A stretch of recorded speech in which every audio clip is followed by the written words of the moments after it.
Good evening and galactic blessings, beautiful souls, and welcome to the 8888 portal galactic gathering on this wonderful and amazing epic day of this Lionsgate portal. We are opening up the gateway tonight. So you are all gatekeepers, you are all gate openers, and been immersed in this Egyptian energy and this alignment today of the sun and earth and the Giza pyramid and the star Sirius.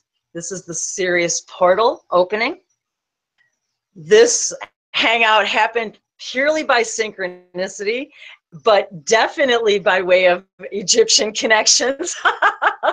It was uncanny how all of this began. Going to kind of do this, and I chose this evening and this time specifically because I also realized that there was a global meditation going on right now simultaneously.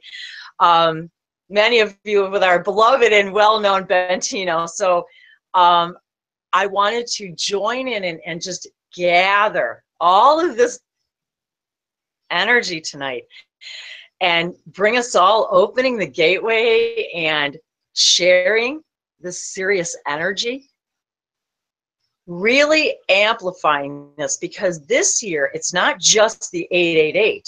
We really do have 4 8s. So yes, Bree, you're right, because I thought about it and I said, you're right, there are 4, because when I first thought about it, I thought 3, and then, but this year specifically is because it's 8/8/2017.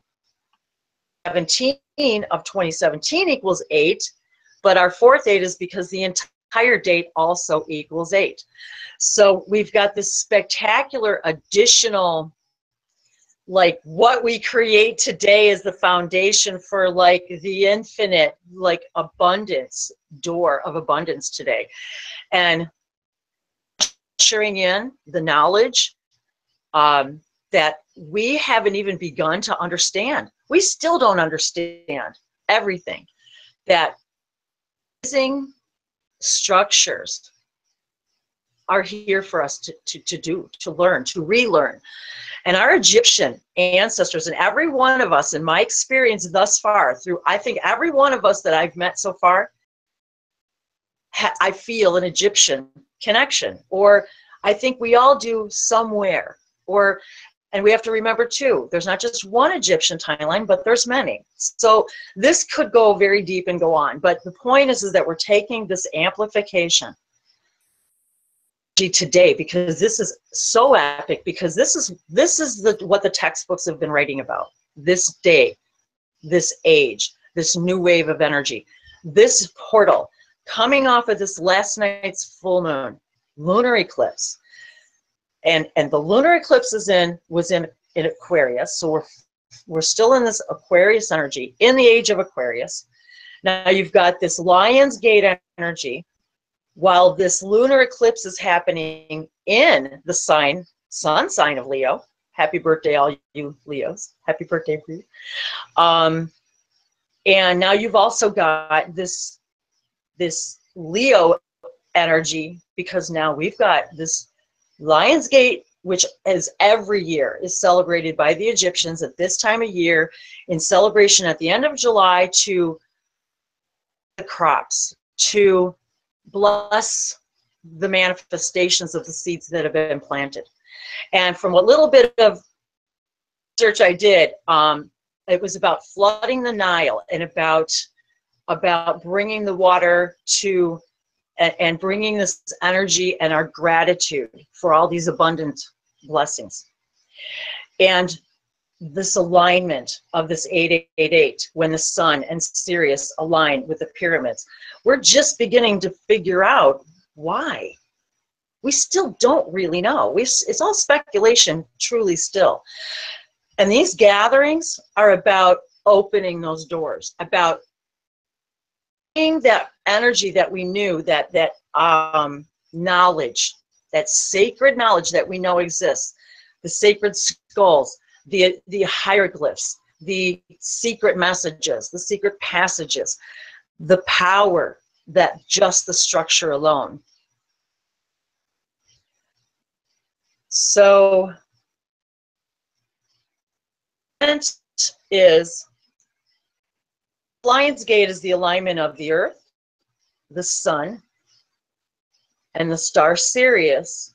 And on this date, if I'm correct, it aligns with the Giza, the pyramid, the Giza. And to our Egyptian, they understood this alignment and their connection to, because it was the Syrians who brought to us this technology, this pyramid knowledge, the understanding that of frequency and sound and healing and water, and applying the alchemy of this, and applying this healing to the waters, and the waters that surround and are near and within the pyramids, and what they truly, and they were the ones who brought this sacred geometry to us. When Bashar came to us with the sacred Sirian circuitry, it was from the star Sirius. That whole connection with us, and the Shikani, the oversoul, the Shikani oversoul collective, this star Sirius, all of this is all connected. Dolphin energy. And now we've got this lion energy, and they're asking us to open this gate within us, this courage that we think we don't have, this limited belief systems, the free energy, allowing the new technology in, allowing our gates and our inner gates to open, all these light languages in, these light codes in, that we expand our own ability to process information on a multidimensional level, to bring us into the society, into the fifth dimensional earth. So we knew that these were the builders, these were the guys who had that brought us this information. So now we come to when Alicia says, hey, do you have a few minutes? Do you want to chat? And I knew right away, because we're becoming more telepathic and telepathic, and we know now when and who we need to connect with, because this is part of what we're doing when we open these gateways. So it turned into, of course, a very deep discussion, and in no time the Egyptian information came through. And I said, you and I have got to do some hangouts, because I want to tell the world about what you do. Now, that was the initiation into this whole conversation. However, then, I think it was the next day, I said, you know, we've got this Lionsgate portal coming up, this Egyptian energy. I was thinking about doing a hangout. Do you want to do it with me? Kind of a thing. And it was, so it all just sort of came together very quickly. But the Egyptian energy here, I mean, so Alicia, I want you to say hello. And what I want to just briefly say is that to all of you, and before we get into the light languages and a few other things, but I wanted just to allow her to speak for just a minute, because I want to introduce her, because this is so important tonight, because as Temple Beautiful, as her something that was already in creation with her, and she's what I would consider and call an Egyptian alchemist. She's a historic apothecary, a historic alchemist. And when I found out, and then with this Lionsgate energy, and here's the hair standing up on my arms, because it was like this portal opened, and we both knew, like, you know, the timeline shifted. And so I don't know about you guys, but all of this energy up from back in March and all these eclipses and up to now is what they've been talking about. This is it. So when she and I were talking about these energies, and I found out that she actually goes and researches the history of these recipes and recreates them, I'm like, oh, dude, there's so much application with this. And then we can add in all of these other energies, because that's one of the things the Egyptians knew about, was they knew how to sound and water and vibration and frequency and magnets, and they understood. And so they knew this, and we know it, and we're remembering. And I truly believe, I like feel it in the fibers of me, that as each of us begin to open ourselves up to these energies and start actually living our dreams and our joys and our highest excitement, literally become as limitless and boundless and abundant as we choose to be. And I know that these things that we are bringing into this now by us being ourselves, whether it's artwork, singing, galactic languages, painting, drawing, you name it, it doesn't matter. And it doesn't even matter if you don't even do any of those things. Everything we do now is amplifying this energy. And so we take these special occasions, if we will, to amplify this energy.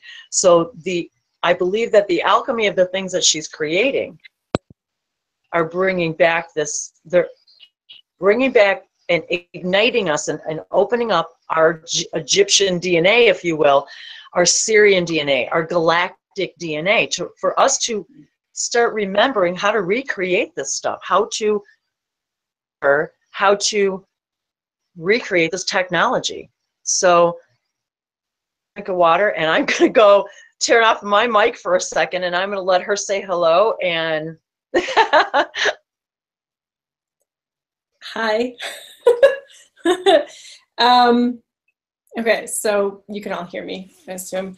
It's kind of intimidating. Like, I do this a lot with our historical apothecary, where I'm on live and I talk about all sorts of things.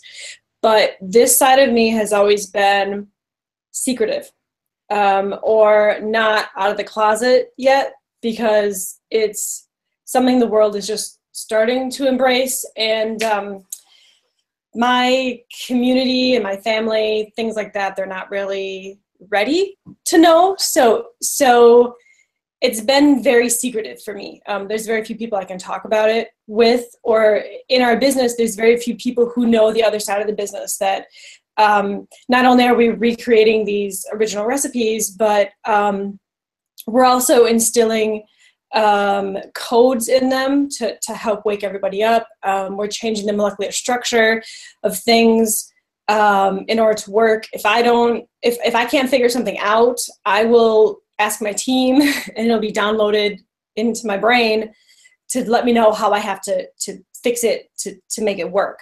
If I still can't get it, then I take a nap, and then I get a picture movie of how I have to do it in order to make it work. So I don't know, Wendy, do you want me to talk about my Egyptian connections? Because I asked, and they said it was okay to do so. So that's up to you.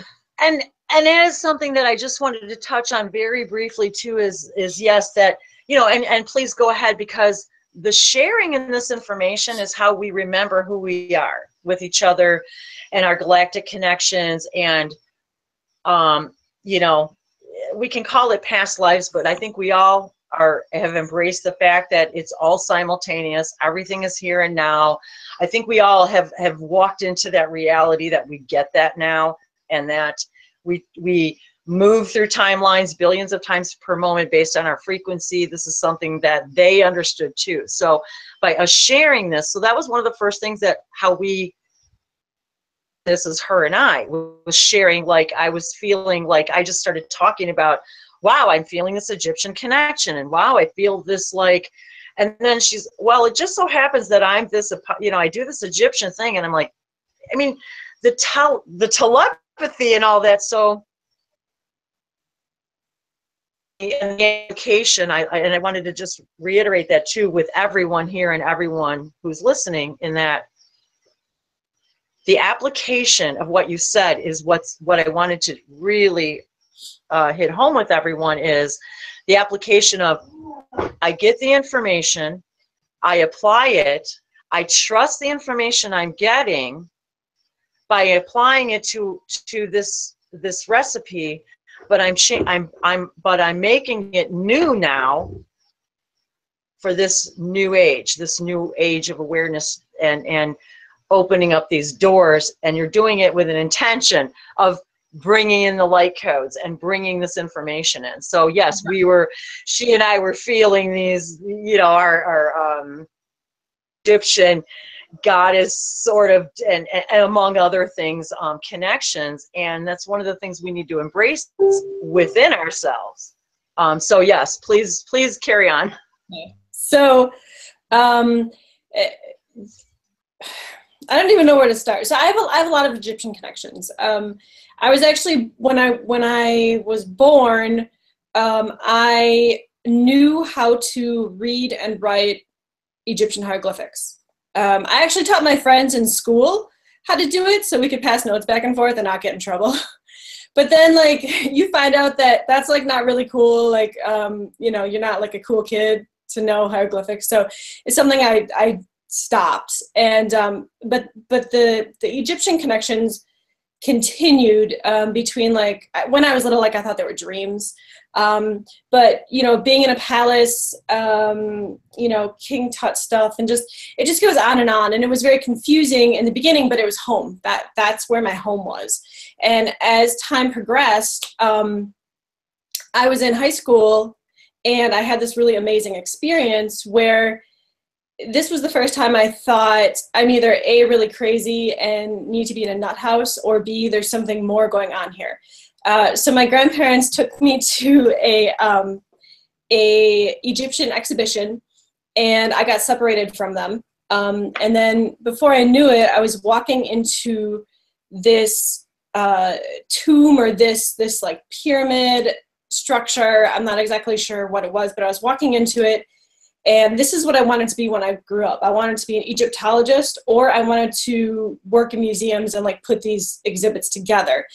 And I thought to myself, oh my God, these people are amazing. Like, I can touch the dirt, I can smell it, I can touch the wall. It's so real, it's crazy. I don't know where I am, but I know I'm in some Egyptian tomb or something. But the stars on the ceiling just blew my mind. I just stared at them for what seemed hours. And then when I got out of this and we were in the gift shop and I was getting my little Senate game, and I was like, hey, Grandma, did you, like, check out this amazing interactive exhibit that they had? And she had no idea what I was talking about. And I was like, no, we have to ask the lady at the counter. And the lady's like, I'm sorry, dear, I have no idea what you're talking about. So that was the first time where I was like, now I either have to really just shut up about all things, or I have to, like, dig into this more. And years ago, or not years ago, but when I purchased our house, I was looking through books because I wanted to do this experimental archaeology, where I wanted to take the exact like plaster they used and the exact pigments, and I'm gonna paint this, like, tomb scene on our wall because I'm crazy like that. And I was looking through this book and I'm like, oh my God, those are those stars on the ceiling. That's really cool. Let's research this a bit more. So then one thing led to another, and I'd always also been, like, King Tut. Like, I knew everything there was to know about King Tut. There was, like, one book in my parochial school library, but it was always in my house. So I knew it all. So so then one thing led to another, and I was gifted a session. And this woman was, like, saying, you speak this language, this galactic language, and you need to start speaking it again. And I was like, okay, I do. Like, I've spoken this language since I was a child, but, like, you stop because it's weird.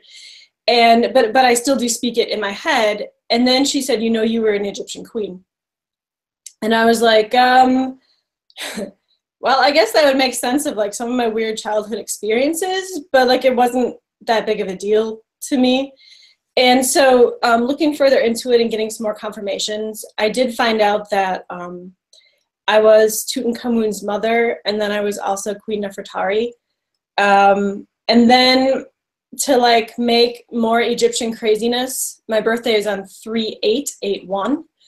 And I also am very good friends with the reincarnation of Akhenaten and Ramses the Great.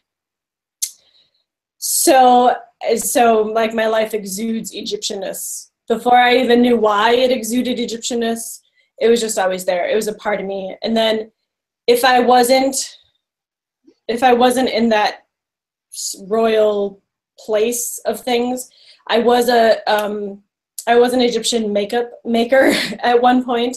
And I also, before, when you think of like coming in and taking a human form, I was here in Egypt without the human form, if that makes sense. So yes, and actually that whole Egyptian makeup maker too makes sense because of what you do now and how you're bringing that knowledge of that simultaneous you, that version of her that's already, she's doing that right now, right? And you're bringing her and her knowledge into what you're doing.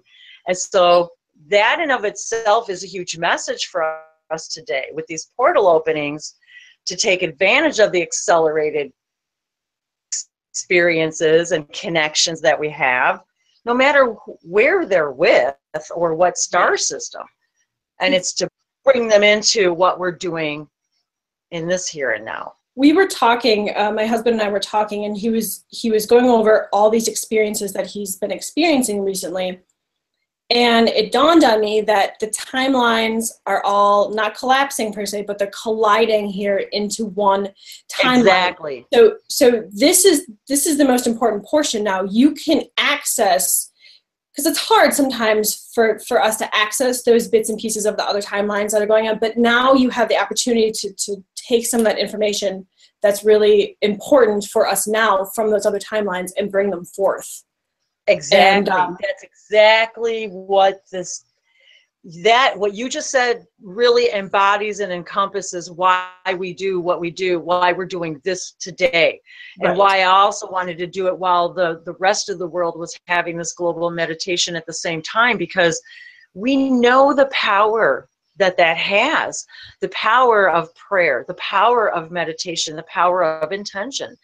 And I don't know about you guys, but stations and the synchronicities, it's happening just like they said it would. Like it's like it's not taking days and weeks anymore. It's like it's happening almost as soon as we're thinking it, we move into that timeline. It's like we're feeling it. And now I am literally like feeling myself shifting. Sometimes I can feel like a ping pong ball all day long. You know, and we get to choose how much fun we want to have with this. It's not like it's happening to us. But we also have to remember we're not really sure how all this is actually affecting us either, you know, not really. So we share these experiences with each other to let each other know you're not alone and we're all having them. And whether it's this ascension flu, whether it's popping in and out of, sometimes I have days where the dreams and the timelines, it's like the flashes are, it's so often now that you literally realize that you can connect to anything at any time. And the more we do these sorts of exercises, we're exercising our muscles, our telepathic muscles. And I wanted to remind everyone, and our heart muscle, because this whole Egyptian thing, and not just, but the Sirian energy, the galactic energy, the light languages, the channelings, all of the information that we've been receiving as we've been awakening is all about the same thing. The heart. It's about moving into the heart energy. This is an aragonite heart. So I love the alchemy, that's talking about alchemy. So we're being asked to alchemize ourselves with all of our other selves, take all of this, like the full moon energy, the Sirian portal energy, the highest excitement, what we're doing on a daily basis and bringing this magic into what we do every day, and bringing in our galactic families with us, our ancestors, our Egyptian counterparts, our galactic counterparts, our angels, actually inviting them into doing with us all this. And it's literally turning on, activating our junk DNA. It's activating our galactic DNA. It's empowering us to become the everything. It's the time of revelation when ourselves to ourselves. Yes, and I was revelation is, right? I was going to say that in Egypt, there was a very highly revered position called the winged pharaoh.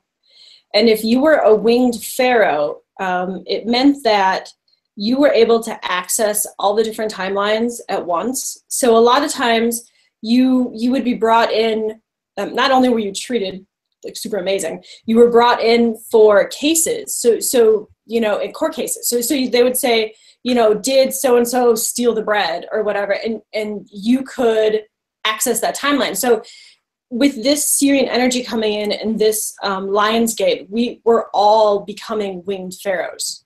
Yes, and I feel my own winged pharaoh abilities turning on. There's no doubt about it.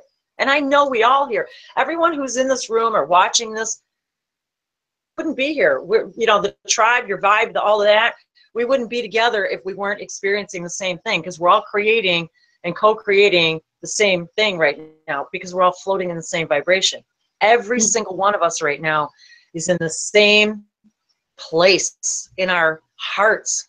And the lion energy, the Leo energy, Leo is ruled by the sun. The sun is our galactic center.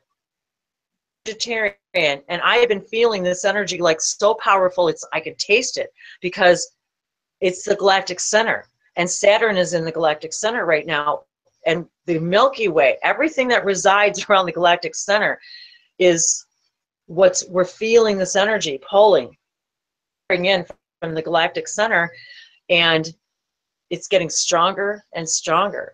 And these gateways open us to the ability to breathe in more light, this stronger light, and to activate our literally activate our light codes. And everything that you're doing, we're doing, vibe into everything we're doing.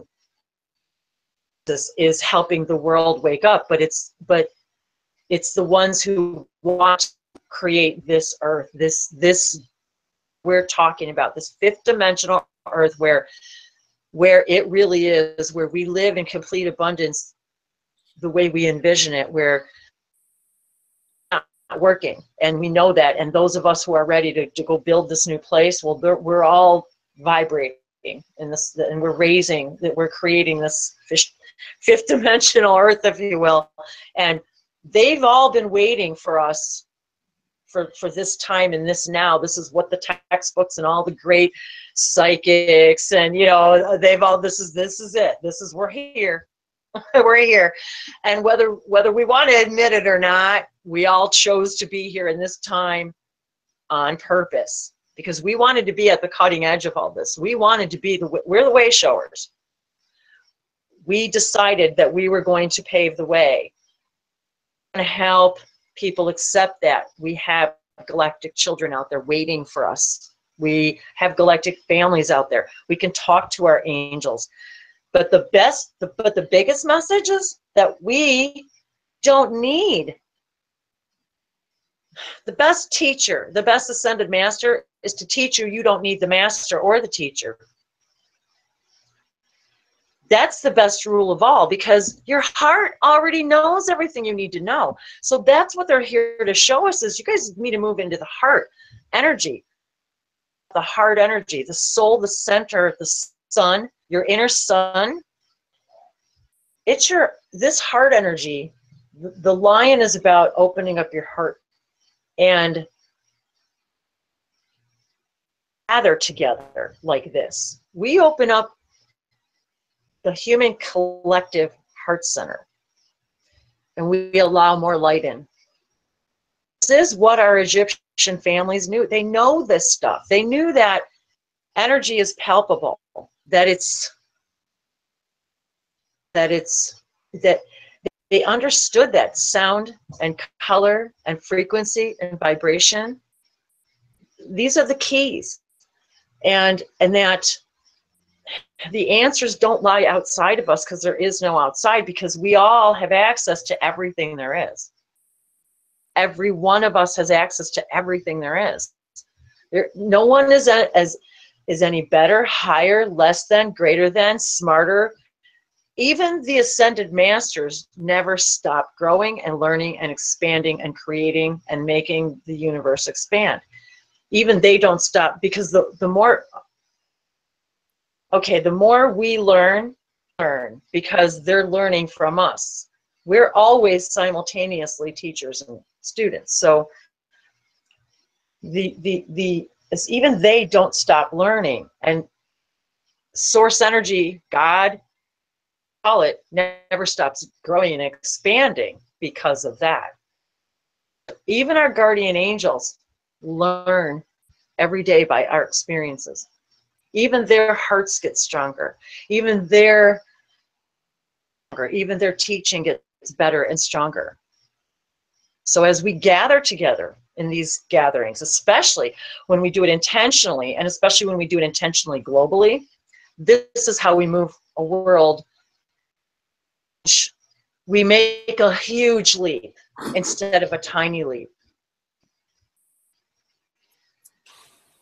With that said, I don't want to take it too long, and I also don't mind going long, but I also want to give, I want to offer a Sirian light language blessing, just to kind of open up our hearts and our light codes. And I do want to take pause then, and I don't know if you guys want to take turns, but I want to, if there's anybody who would like to interject about anything that we've discussed tonight, this gratitude, about love, about the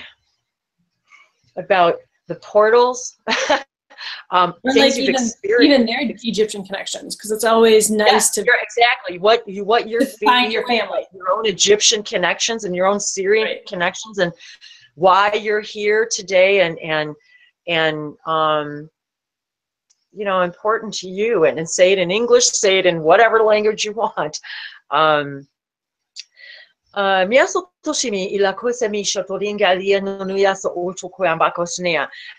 Lyrians are very integrated in all this too. This feline Sirian, Lyrian Sirian council energy is also, I wanted to throw that out there too.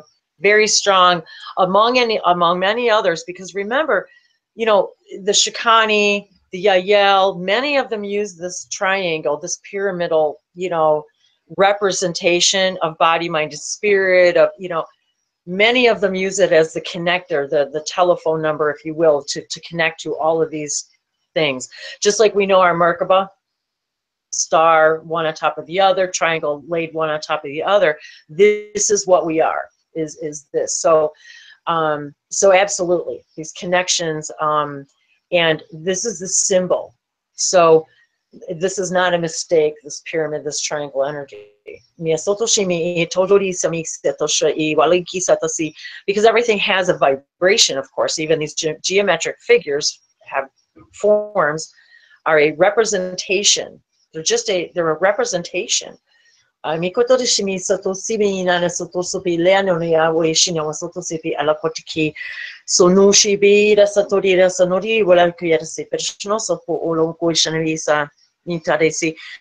know, all of it, our numbers, our numerology, our birth dates, these 888s, these magical numbers, these angel numbers, all of this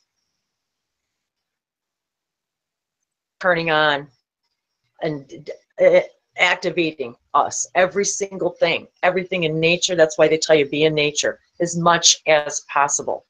The light codes in nature, immeasurable, the things that it turns on inside of us. So I'm going to turn it over to next. If you want to type it in and make a list, okay, we can do that too. I could start off by doing some galactic language, if you want. Shukatani du yashinan dia dokuya nashiana dia. Kubia shedia debian yongia rutai yashunati du yashniti good yahai anayata shune patia mana. Tu kujani hami tiate shina du dia gonake oya chanya debia o nashinita. Kuyashidi unatki du yashana. I'm amazed at how we all speak the same language, because when I'm hearing you talking, I hear Will talking and I hear me talking, so it's awesome.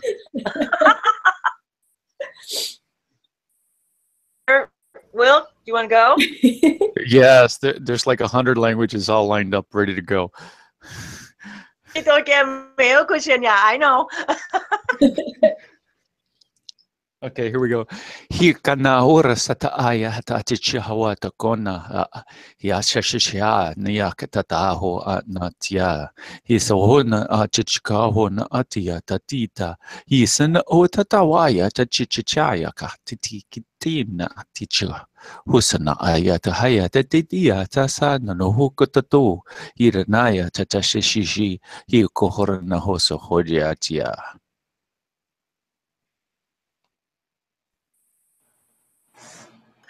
It's so hard not to respond. Nishikata kuyana kisa to so kuyana akulo kotoni shoto ikia so kulandia sono so olo koshanawi kilanda de sono toshia. Who wants to go next? Hey. Hi! Yay! Hey, Bree! Hi! Hey, guys! Hey, you know sleep people with no sleep. She has risen. She's ready. I have risen. Yeah. Okay, let's see. I want to hear some Sirian and Lyran and Yael. Ya toto gimeno to gambekesha to tikemane koida lito so boa. Shuma haki. Osa sia. Mi si hiati o kyoshi ti auto haranyata sakata o shutoto ki. Mi si au kosho tohoa. Nianta hara ano kosho hoe. Inti hikiasi intis ot osh o no tiki at out o tiki andias osh itis au hot o ko hoe si ita shaha. Haun itis hao kosh o romo. Manti ikiasa hao shi iki so sotototo shohoan hata. Yahati au horo oe. Ihie kia hanya sahao sho toto e kia. Ko sohoto shontaha.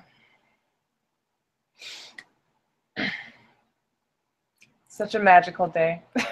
Oh, magical, magical. I'm telling you, it's about the journey, isn't it? Every time I would drive down here from Chicago to Tennessee, it was a 9-hour drive.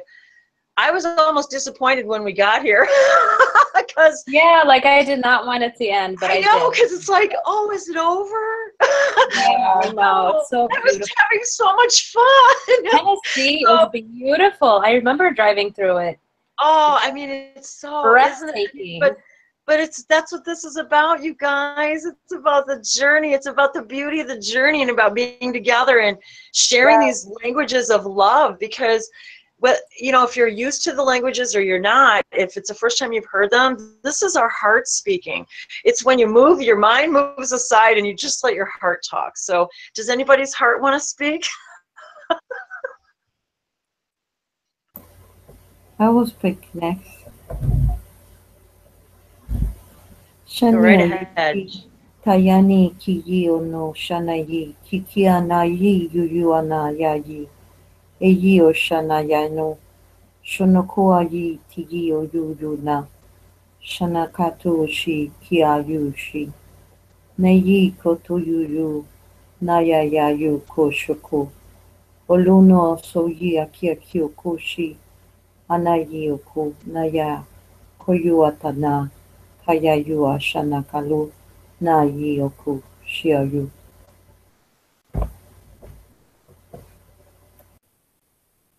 I feel like each and every one of us is sharing just a beautiful connection. I don't know. Nisotoshimi, Adukuyasatashimi. I really feel like we're all speaking the same language. It's very interesting. Ade, I wanted to make sure, would you like to say something? Oh my God, were you in my mind? I was just saying that I wanted to, I literally I'm like, all of a sudden, I'm like, I could hear Ade talking to me going, yes, you heard me, you heard me. I had something to say. Wow. Wendy. See, this is what we're I'm talking telling about. you This, the I think she telepathy, mentioned in the chat today. I'm freaking everybody out. My heart is like, Everyone. My husband is like, in my mind. stop doing that. Okay, but like for real, like the telepathic connections have been out the roof Isn't today. it? And the numbers, the repeating numbers. Do you know how many people have written to me and told me, oh my God, I saw 777 today. This one. Oh my God, this I saw one 888 with the today. numbers. Will's odometer today on 8888. Will, what was your odometer today, dude? Dude, the last 3 digits ran off as 888. You cannot make this stuff up, you guys. Anyway, I'm sorry, I digress. Ade, please go. No, that was so beautiful. Oh my God, my heart was beating out of my chest. Okay.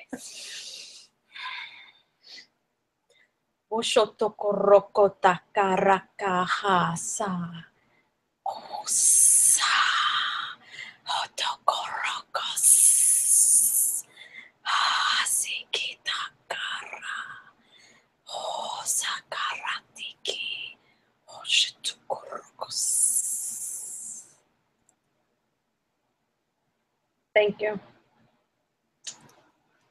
Ooh, that was stirring. I didn't know how else. I mean, really. I mean, not in a bad way. I mean, like, No, whoa, I know what you mean. Whoa, that was like, yeah. that was, yes, that was awesome. You. That was awesome. It was perfect time. It was perfect too. Okay, who next? Holler loud. Come on, you guys. I would love to go. Matthew, please, Tumachi, please. Amo soto zomaki sonotere somoko amatira sonote shimikina. E soto somo ha ki la kina da konya kotonia ma otokoa. Shono hima ki wara sinio no ashamoko halaki. Sono ko akalichi no poro samakiasa. Sina site ashana. That was, and I think he knows, that was just another greeting my brother that I haven't seen in a very long time.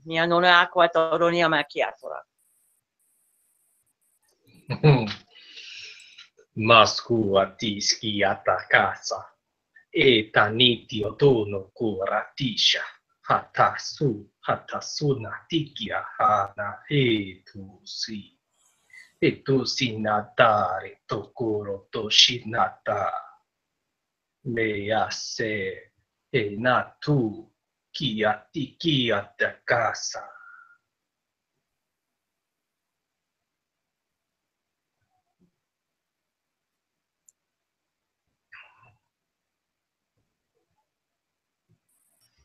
Ina shato hema kwatashe mayanoka. Oh, all right.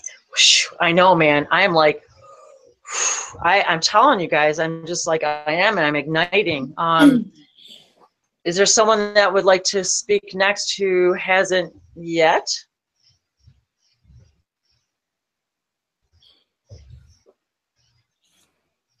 Yes,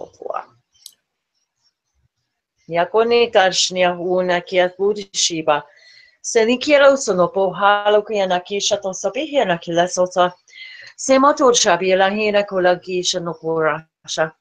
Nihina nido kolangode sakoro sopokwasha nasiru kusapalihana kolankisa. Hino na walendeshno sopaya latte shonokoya alehana katarashi. Okay, who's typing? Seb? Niatoshe. Did you read that? Go ahead. I did, yeah.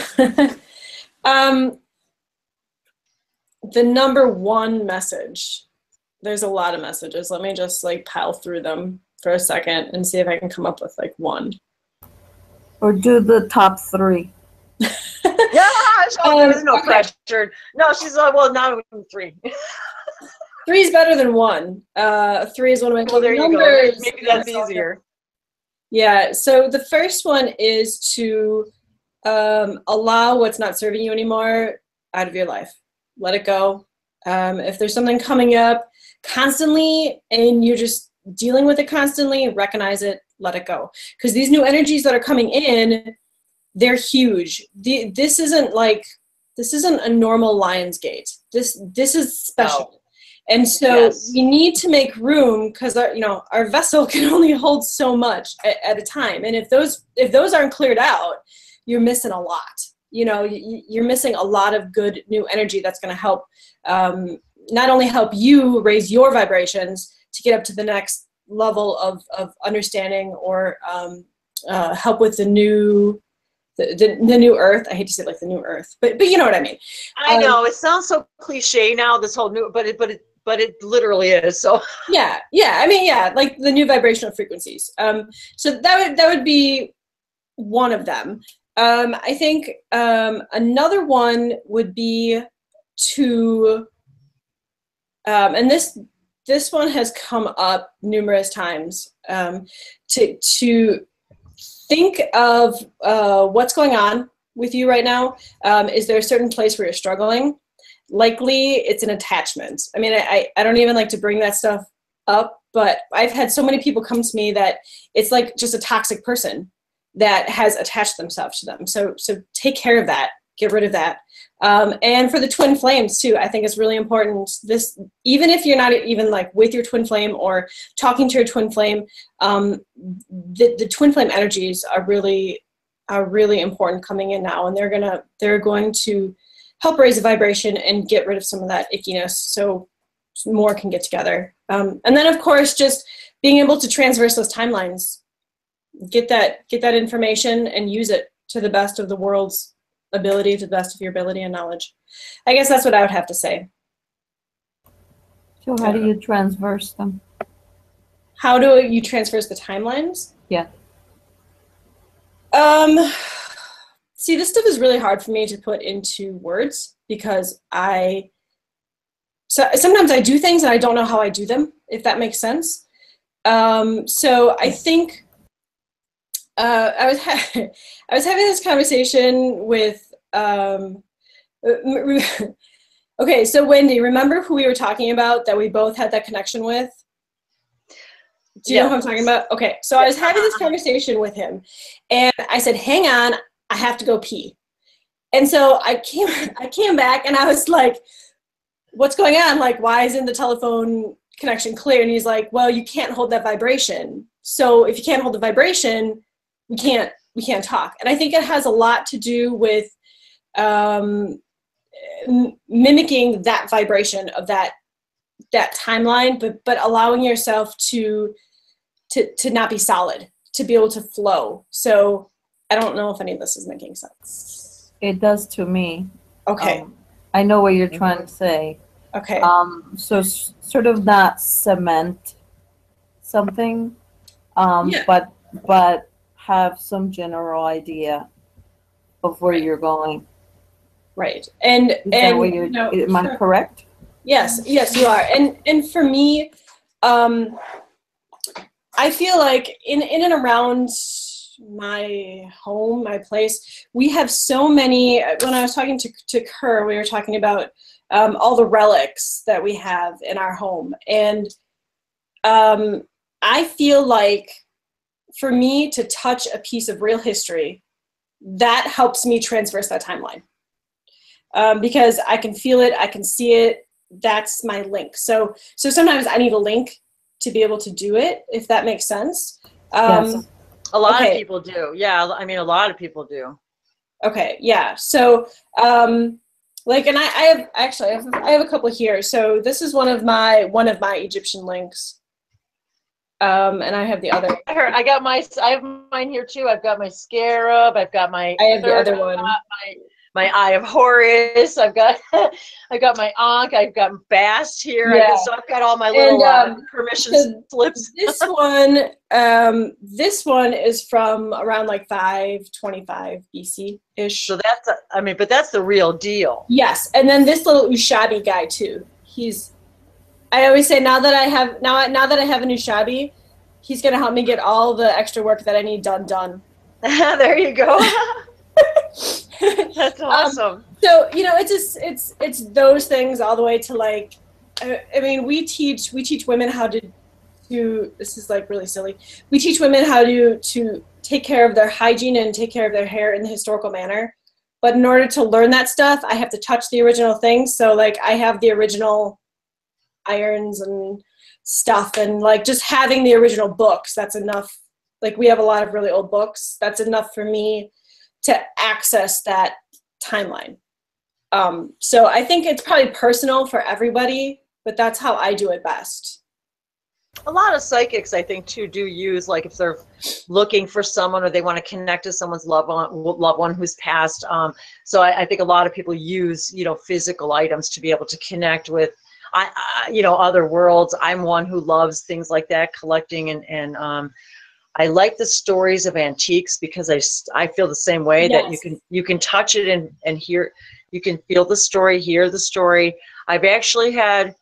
And I know this may sound weird and talking about flipping timelines, and I don't even know really how to explain this, but I know for sure that if things have come into my possession that are antiques that were mine in other lifetimes. Yes, does that completely. Like I made that. I don't even know how to even explain how that even happens, but I know it to be true. I totally understand. Well, I live in the house that was my house in a past life, so That's right. I remember Right. that. So you get it. So I mean, it's And- like that. It's like how and do you know some that? of the But you people just here are my know. children here. Yes. Yes. And you love antiques too, Sabrina, don't you? I remember that from our conversation. Yep. Yeah.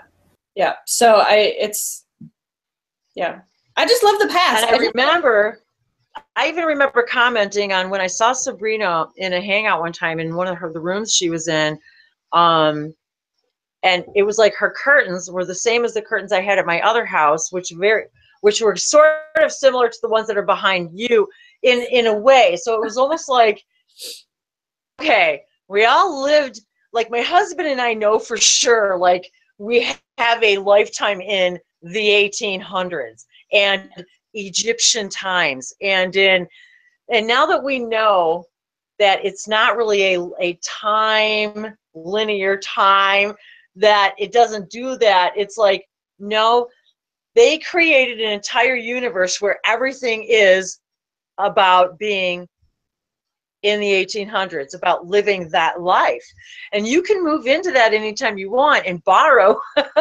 information. And that's why if you become really good at being the winged pharaoh, it like for me it helps in my profession because okay, I like this. Okay, what? Let's everybody just take a minute and take a really big deep breath. And tonight, everybody is going to bring in their winged pharaoh, their own. Okay, we're all gonna tonight open with this lionsgate 8888 energy, and we're gonna open it up to all of us having this belief in our ability that we are all winged pharaohs, that we are able to easily, because we already do it, we're just not aware of it, but to intentionally and easily and intentionally be aware of our ability to traverse these timelines and visit anything, anytime, anywhere, any-when that we want. And of course that always reminds me of the Aquarian fire, the holy fire, is, being grateful and healing everywhere and every when and every now, because everything is now anyway. And when you heal now and you intention it heals everything. So every now. And this is what those winged warriors knew. They knew how to do that. This is our card for the group tonight. Oh, let me see. The Miracle of Isis. Oh, there we go. See, that couldn't have been more perfect for tonight. Right. Let me look it up. There's apparently like Isis and I are like best buddies. I don't know, like yeah, Isis is also, she was the scribe, the teacher, the first creator of the arts and music and writing and lyrics. So many of us feel these Egyptian connections, these because this is a lot of where our creativity and our knowledge and our sacred geometry and all. Go right ahead. I'm gonna read this. These are like, if you're familiar with this Isis deck, they write like a chapter for every single card. So I'll just read like the most important stuff. But I think this is really connected to what we're doing. It says, Isis was known as a talented practitioner of the healing arts and was capable of miraculous healings. For you, beloved, she offers a miracle of healing, no matter how much you have struggled with that particular matter, no matter how impossible it may seem to imagine your life without this old wound, addiction, problem, relationship issue, or inner struggle being a part of it. You are guided now to accept the possibility of miraculous healing. Let go and let the goddess be. And then it goes on to say, Lady Isis wishes to lift the load that has become too heavy for you to heal on your own, beloved. She cannot take something away from you if you are not willing to release it to her. However, release from healing means trust and letting go of attachments to outcomes and how that outcome might be achieved, and opening to the divine genius of healing that seeks to express the perfection of divine love through you now. To hand something over for healing, especially when it has been a long-term or persistent difficulty or simply seems to be too great or overwhelming to be healed, takes a radical change of mind and heart. To dare to hope without becoming attached to how or when something can happen, to surrender without forgetting to follow your intuition and act accordingly, to trust even though you may have been disappointed or hurt in the past, all these things take skill and courage. Yet these are the requirements for us to surrender into the great healing of the divine love. Lady Isis speaks through this oracle and says to you that recovery from trauma, emotional healing is not only possible if you are willing to let it, it can happen for you now. No matter what the depths of grief, loss, despair, fear, anger, love will absorb and conquer all. And it says it's an indication of spiritual gifts or awakening and the deep ability of healing to a new level that are coming your way. So keep your heart and mind open. Sounds great. Wow. I mean, that was absolutely perfect. It was perfect. It was perfect. Actually, I got the shivers. Perfect. Thank you. Perfect for what this is about tonight, too. This whole thing about what it's about tonight and about how to move through the timelines. It is. Exactly what you just read is exactly how it's done. Truly. I mean, that. Mm-hmm. And this is what we can do when we are gathering together in these we amplify our own ability within ourselves to do this. And as we amplify our own ability and ourselves to heal, we amplify each other's ability to heal all these timelines, to become that. That was so perfect. Thank you so much for following that instinct to do that, because that was, I mean, magical, perfect. It was, because it says everything. I think that everything that we want, all of us want every single day. Mm-hmm. What we all try to do every day is what was just encompassed in that reading. So this is everything that's coming up with this landscape. This is why the people are cracking and angry and struggling, because they have to release the old patterns. They have to. Yes, it's up to them when they want to do it. If they want to struggle through and be crabby and angry, like, that's fine. But if they can figure it out and release it, that's what this time is for. And isn't that what we either we want it for ourselves, and simultaneously we want it for others.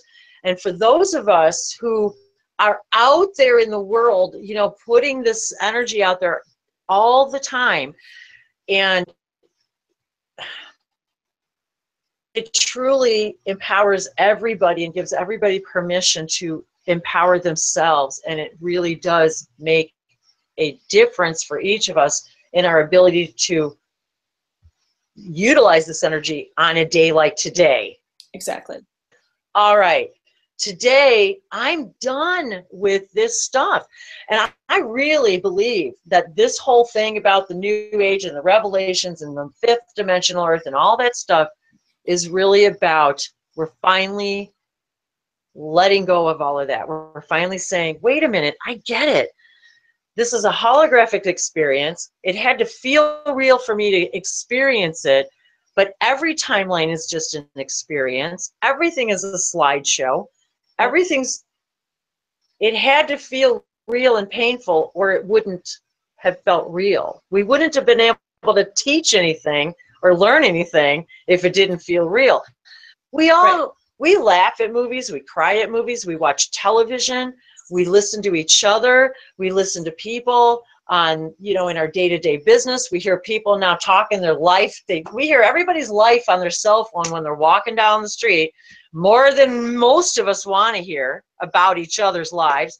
So we're realizing in our differences, we're all the same, and yet we're all perfect, and yet it's just all an experience.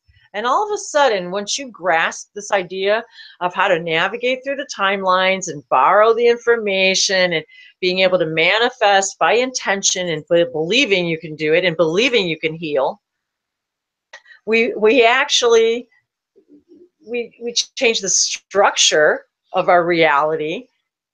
Realize we're off the hook. We're all off the hook because there's nothing. They didn't hurt me. I'm not a victim. You're not a victim. I'm only a victim if I allow myself to be a victim. I only get to experience this as needing it as part of my journey. And we don't always get to pick and choose how the gift arrives, the color the packages is in, whether or not it's really hard to open or not. We don't always get to choose that, but our frequency chooses it, doesn't it? Because if we're not listening, they knock harder, and the gift, so the gift comes in even darker packaging. So, just to get our attention. So these gatherings are about that, embracing our ability to just know it. It's already a part of you. It's not something you have to learn. It's not something that you have to go to a guru for, that you don't need someone else's validation. You don't need their information. You don't need their permission. You don't need anything but your own heart and soul and instinct, and knowing that all of this is it's you're bigger than all of this. This is just a tiny sliver of who we really are and what we're capable of. So with that, let me take a sip of water, and we are going to embrace and then call in this what do we call it? It's a winged pharaoh. Thank you. I had a very, very long energetic session today, so please forgive me, everyone. It was one of those synchronistic things that, just happen. But that's what makes life amazing, is going by synchronicity, because this moment, this now, together with all of you. And I am so grateful. I want to say right now, I am so grateful for everyone in this room. I am seeing people I haven't seen in a very long time. People I've never seen before, engaging with new friends, but we're all family.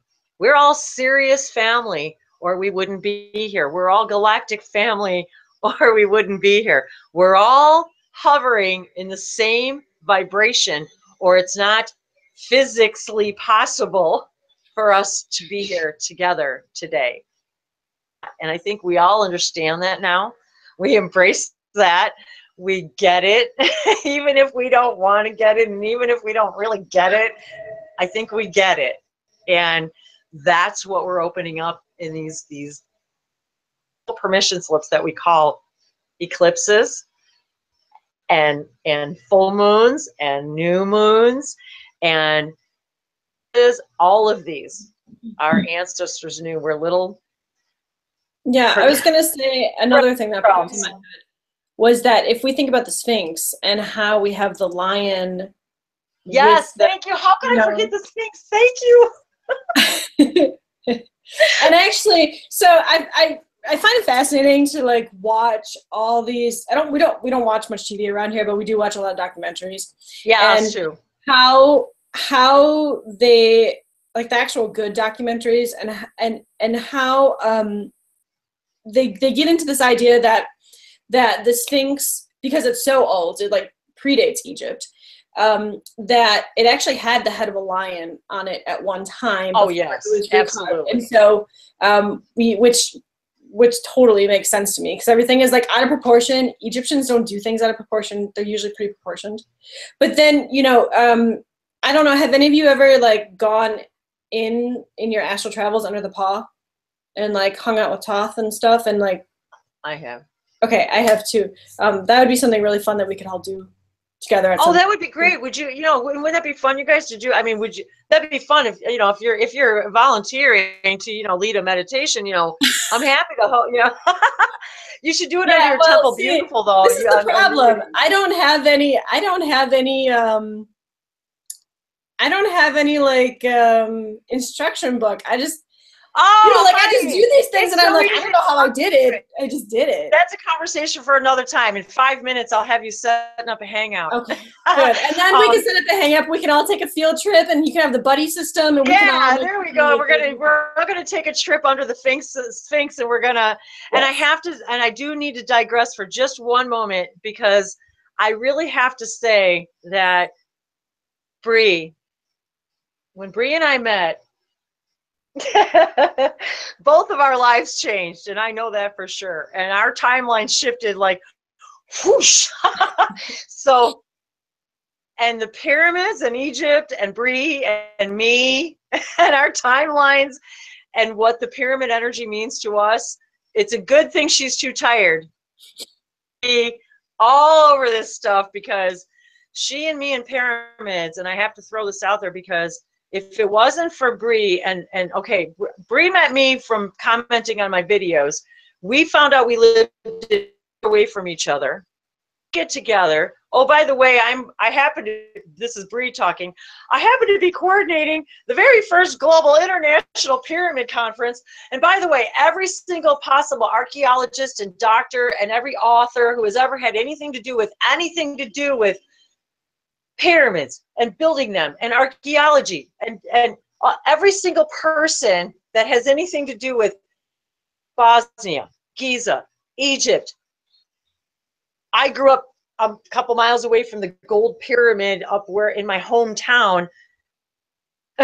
So we meet, and we off together we go to this international, I'm like, sure, I'll volunteer, I'll help, and I'll do, I'm like, yeah, let's do this, and most amazing experience of my entire life.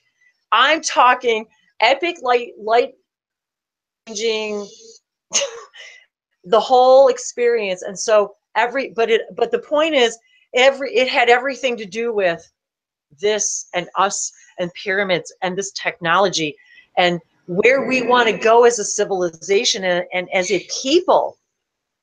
It's about free energy. It's about healing. It's about sound healing. It's about alchemy. It's about the structure of our reality. It's about what pyramids really mean and what geometry and sacred geometry really is, and what the keys to our universe are, and how many of us in this room know we're attached to these crystal skulls, and we're supposed to go find them, and we're supposed to put them together.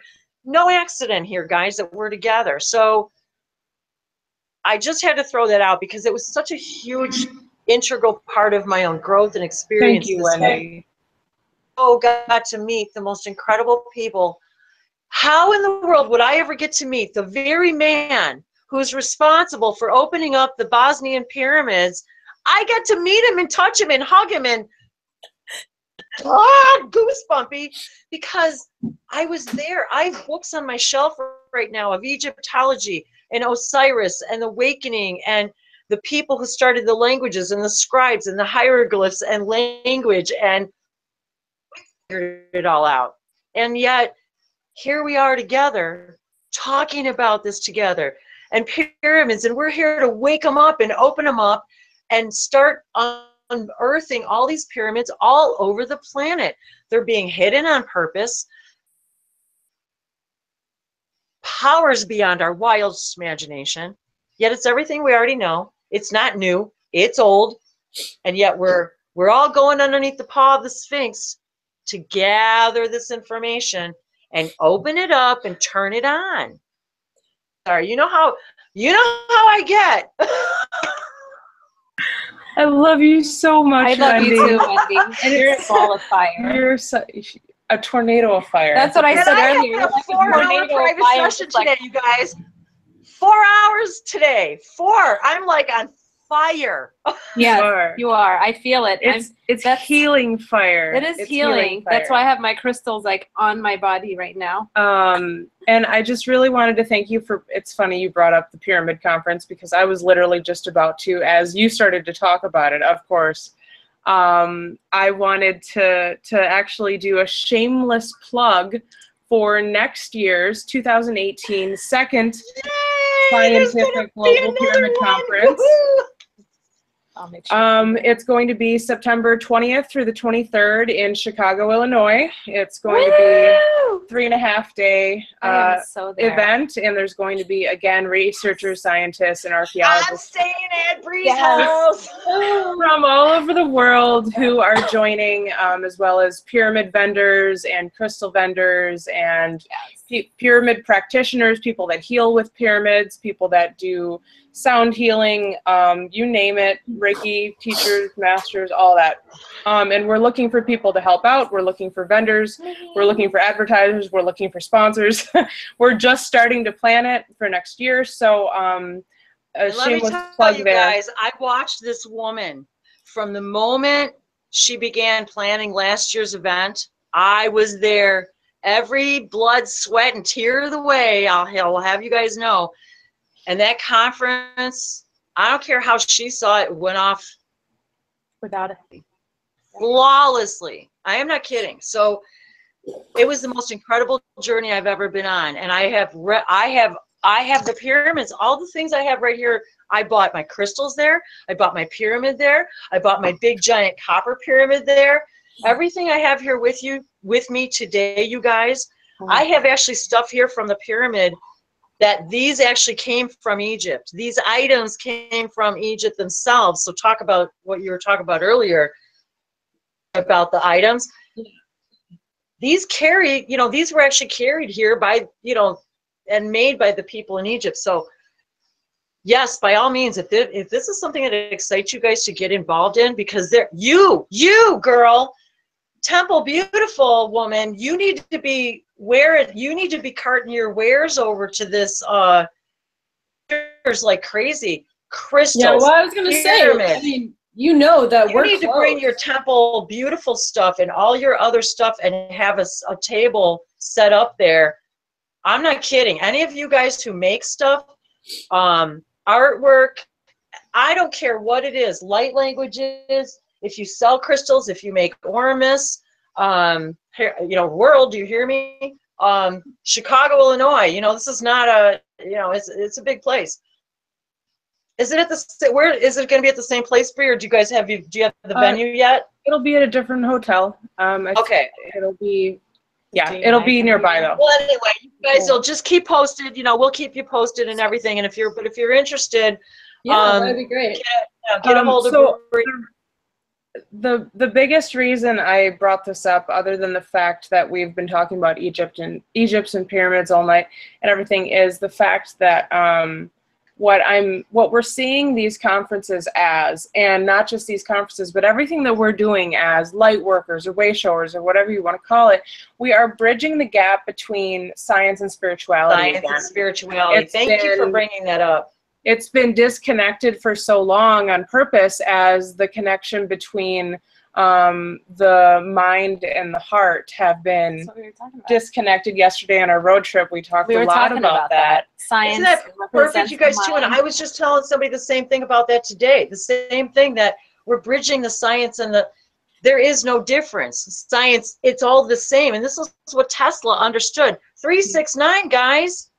He understood the pyramids and free energy and the Tesla coil. He got it.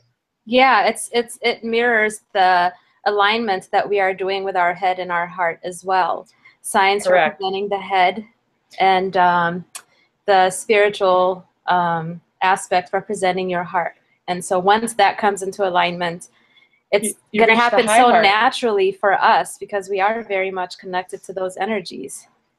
And the high heart, reaching the high heart, speaking and acting and thinking through the high heart is your strength and connection to the higher self, as I understand it. Absolutely. Having that understanding. And I'm so glad. See, the telepathy is working though, Bree, because I meant to bring that up today. They told me to make sure we brought that up about the bridge between, about the spirit. Metaphysics is nothing more than beyond physics. It's just beyond the physics we understand. That's all.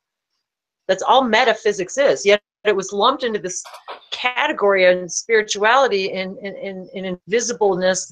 But what they don't understand is it's all the same thing. As we were talking about earlier, magic is no different than making an incantation with an intention and believing the fact that you can manipulate matter. It's no different than what we're talking about now, about intentionally manifesting reality. It's mathematics. It's science. I was going to say, too, that it falls right in with like the herbal healing, because people have lost that connection between listening to themselves, listening to their guides, their higher selves, going out, finding those herbs that they need to heal and using them, versus just listening to the modern practitioners say, we're going to give you this pill. And so that actually ties in with what we do, which all is of it. super awesome. The holistic healing, all of this ties in, and this is something that Bree and I feel very strongly about, and of course this is a subject for a whole nother, which she and I need to talk to because she knows. Thing that she has experienced on her own is healing from a disease that they told her was incurable. Bullshit. She's like, not in my book, it's not. Yep. To stop believing what everybody else tells you and follow your own heart, and open your heart and listen to your own intuition, period. Exactly. And we're opening up these portals within ourselves. And what you said, Bree, made sense. And Ade, about the alignment, this alignment is a permission slip of aligning our heart center, our throat chakra, our solar plexus. If we're not in alignment with all of that, we're stuck. It's stuck here. We can't, our creation gets stuck. It gets stuck in all these places. So being in alignment with all of this and opening up these doors, it allows us to move this energy through us and let us understand that it's just information. We all experience hate, anger, the whole gamut of emotions. I've done more crying in the last probably 3 years than I've done in my entire lifetime, because the emotional, every time we have a revelation and we reveal something to ourselves, it's an emotional experience. And then just like every experience, when you have a fight with somebody and you cry, you kiss and make up, the whole thing, we become better for it. We're bigger for it. Our hearts are better for it. And we don't look at it unlovingly anymore. This new awareness is about not looking at anything that we've ever done or been unlovingly. It's about never ever looking at another person unlovingly again, because we know now they're simply an extension of source. They're simply a mirror of us. They're simply a thing, like you're going through a thing. we're simply all in our own ascension process and splitting, and we're all on the same track, or we wouldn't be in this train car today together. So this is all tied to everything. The high dimensional diets, the better environment, and like you said, this is how I found all of this, was simply like what you said, was I was looking for pain relief that wasn't in a bottle. Bree was trying to find a cure for her disease that wasn't, when they told her there's nothing we can do for you and here's a bunch of pills. Today, if I'm not mistaken, she's pill free. So there you go. See, so you know what I mean? It's about knowing that we're capable of all of this and embracing it. Needing to judge or hate or condemn or think or feel like a victim that you did this to me. No, they didn't. So it's about all of this. It's about learning that healthy living and breathing and water and good food and watch on TV. What is our soul breathing every day? What are we looking at? What are we watching? What are we spewing out of our mouths? What are we saying to ourselves? What's our self-talk? How do we talk about another person? Some of the most we've talked, well, Alicia and I talked about this the other day, and so have many of us. How many of us have seen people leave a place of worship, and as soon as they walk out the door, they are bitching and moaning and judging and criticizing everyone in the room? Really? Is that what you just learned in there? So that's what this is about, is we're all the same in our differences, and we're all unique on purpose. And no one is going to have the same perspective, ever. That's the point. We're all supposed to be a perspective of the one source energy and feed that perspective back to source, because we're all different. We have to embrace ourselves and our differences. And once we do that, our heart opens. We have no reason to compare ourselves, to judge ourselves, to compare ourselves to another person, to compare ourselves to who we even were yesterday. It all dissolves. We have to remember that everybody's universe is relative to what their upbringing was, what their belief system. Everything. And that upbringing, we also have to raise ourselves up a little higher notch now, though, and understand that the upbringing we chose because we needed the tools. You chose your parents, you chose your sun sign, you chose the personality, you chose your body, you chose it all. Embrace it, because you chose it for a very, very special reason. Because you needed to do a very special job here, and you needed to vibrate in a very specific way to draw the particular student, because you need that student and that student needs you. You're both the teacher and the student at the same time. We all are. And every ascended master understands that. That's why they know everyone's equal. They know that. That's why the men of the church and the Pope and the Buddhas and the ascended masters and they saw everyone as perfect and beautiful and equal. This is the gate we're opening. But until you see yourself as perfect and beautiful, as a temple, as a beautiful temple, until you see yourself that way, you will never reflect that back. Do you guys know what Temple Beautiful was? Does anybody know what that was? Oh yeah, please do say. I'm curious to see if anybody knows. I didn't. You didn't? Oh. No. Okay. So first I want to say nice things to your water. That's important. Yes. Oh yeah, we all love and know that. So yes, please. All right. Nice things to your water. Yes, say nice things. Love your water, and it will love you back. so Temple Beautiful is I used to work in Temple. I work in Temple Beautiful. There were 3 temples set up, and these were set up throughout history. So it's not just one time, but there was a Temple Sacrifice, a Temple Beautiful, and I always forget what the third one is. I don't know why, but I can never remember what the third one is. So people would go to these temples, and it was like it was a commitment. It was like not a life commitment, but it was definitely a commitment where if they were going to Temple Sacrifice was all about giving up the material items and like being reborn, being taught some of the more spiritual the schools of knowledge, you know, things like that.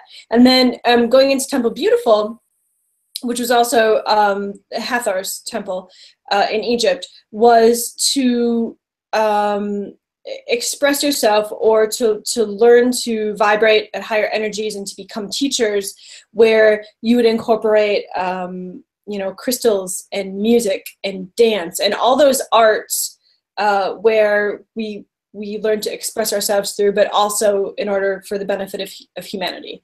And so actually my name was Isis at that time, not like the Isis, but just Isis.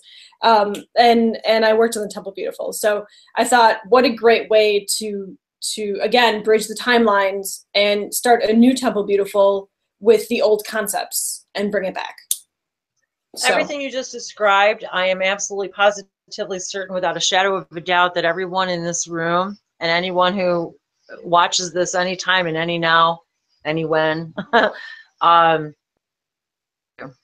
just know it with every fiber of my being, that this is a reuniting. That this is a reuniting. And I just got the chills. I keep getting the chills. So I think I know every person in this room, that I can see every one of these icons in this room, and I already know, because I know everyone in this room now, that every one of you reflect at least one, if not all of those attributes in what you do every single day. And how true is that, though? That like we ourselves are Temple Beautiful. I mean, that's what we're striving to love ourselves, to become the temple, to, you know, become the temple. Yes, become the beautiful temples that we know that we are. So this whole thing, you guys, is so synchronistic. Do you see the beauty and the flow of the 8s here, of the infinite, the sign of the infinite? And we've got 4 of them tonight. And the power of this, they're actually showing me like a box, you know, each figure 8 is a wall of the box, but yet each one is connected to in the corners, so that it's like this infinite chain of energy. And what a beautiful way to embody this whole night, this whole energy, this whole alignment, because that's what you know, every single thing that we listen to, and all of us are listening to channelers because we're yearning to hear that validation. We're yearning to hear don't we all, when we listen to somebody, know what they're saying? Like as soon as you hear it, you know you already know it, but you needed someone else to say it. So that's, and even my drapes here have this, they have the they have the helix, the helix design on them. So I'm looking up and I'm like, timelines and DNA and healing, and you know what I mean? And my Sirian counterpart is Helix, who also happens to be a lion being, and their name, I say they because it's not a he or a she, and I hate this, but you know, so he presents themselves as Helix because it's about healing and of our helix. It's about activating every part of our 12 strands of DNA in our helixes. It's about all. This is the time. This is the age of Aquarius. This is the time they've all been talking about, where we're doing that now. That's what we're doing. Those are the codes that are going into Correct. the These are what they're calling light codes, and light languages are light codes. What we see in nature are light codes. Animal spirits are light codes. Everything, sunlight, moonlight, everything's feeding us light codes. We feed each other light codes. Color is light codes. Sound, all of it. So everything you just said about what Temple Beautiful embodies is what Isis embodies. That Isis energy is the temple of all the arts, of everything. That everything. Everything.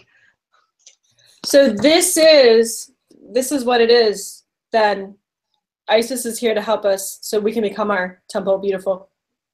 There you go. Well, there you have it, folks. This is going to be the the closing to the show, because The show. What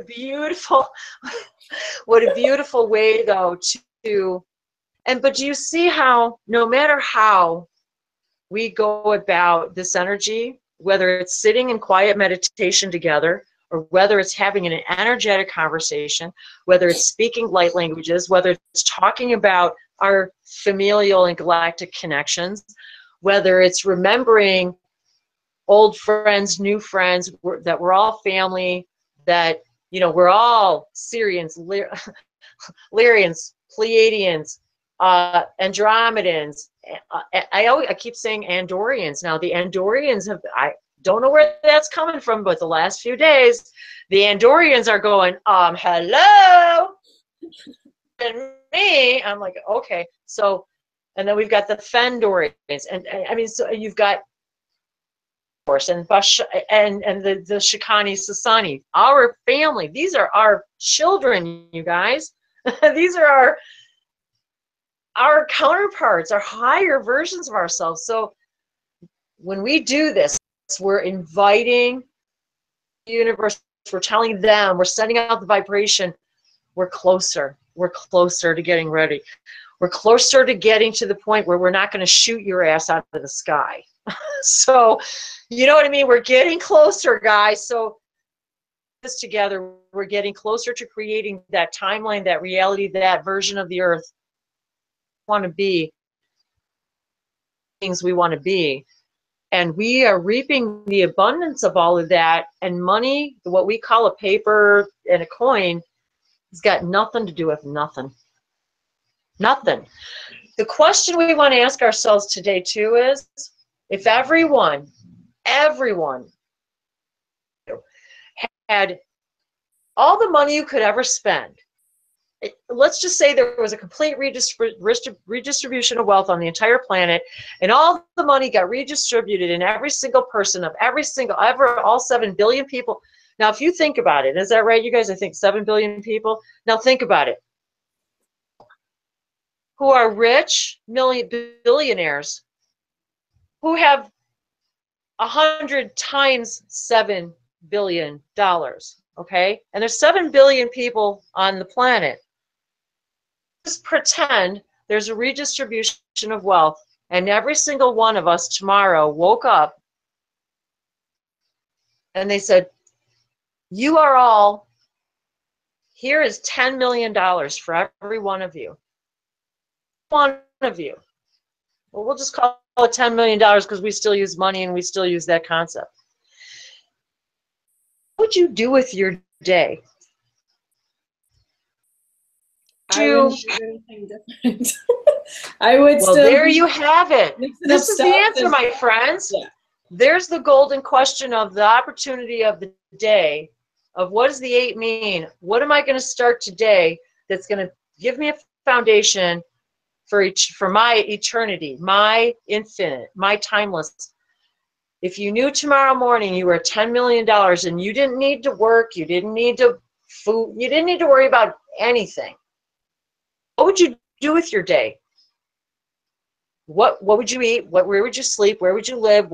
Now, for some people, that would mean an ivory tower. And for some people, like you just said, it would still mean my highest joy is to sleep in a tent, even though I have all the money I need. There are people who'd rather sleep under the stars. This is the whole point, you guys. I want everybody tonight, tomorrow, whoever watches this, whenever you watch it, if you watch it, ask yourself this question. If I woke up tomorrow and did not have to worry about where anything came from, and I could study what I wanted, read what I wanted, did what I want, ate what I want, paid anybody to do anything I wanted, and we don't have to pay anymore, right? Because if somebody's highest joy is meditating while they clean toilets, and that really is their highest joy, and you're exchanging energy with this person who loves to do that, and you're able to give them something else, this is the exchange of energy. So we define what's a fair exchange of energy. We define that. So in this world of not needing any money at all, what would you do with your days? How would you express yourself? If all of the anxiety went away, your boss and where you live and spend your day, how would you show the world who you are? This is how the Yael live. This is how many of our ET families live. This is how they live. They live by synchronicity alone. They don't make plans. They live by love. They live by, and their feelings don't get hurt.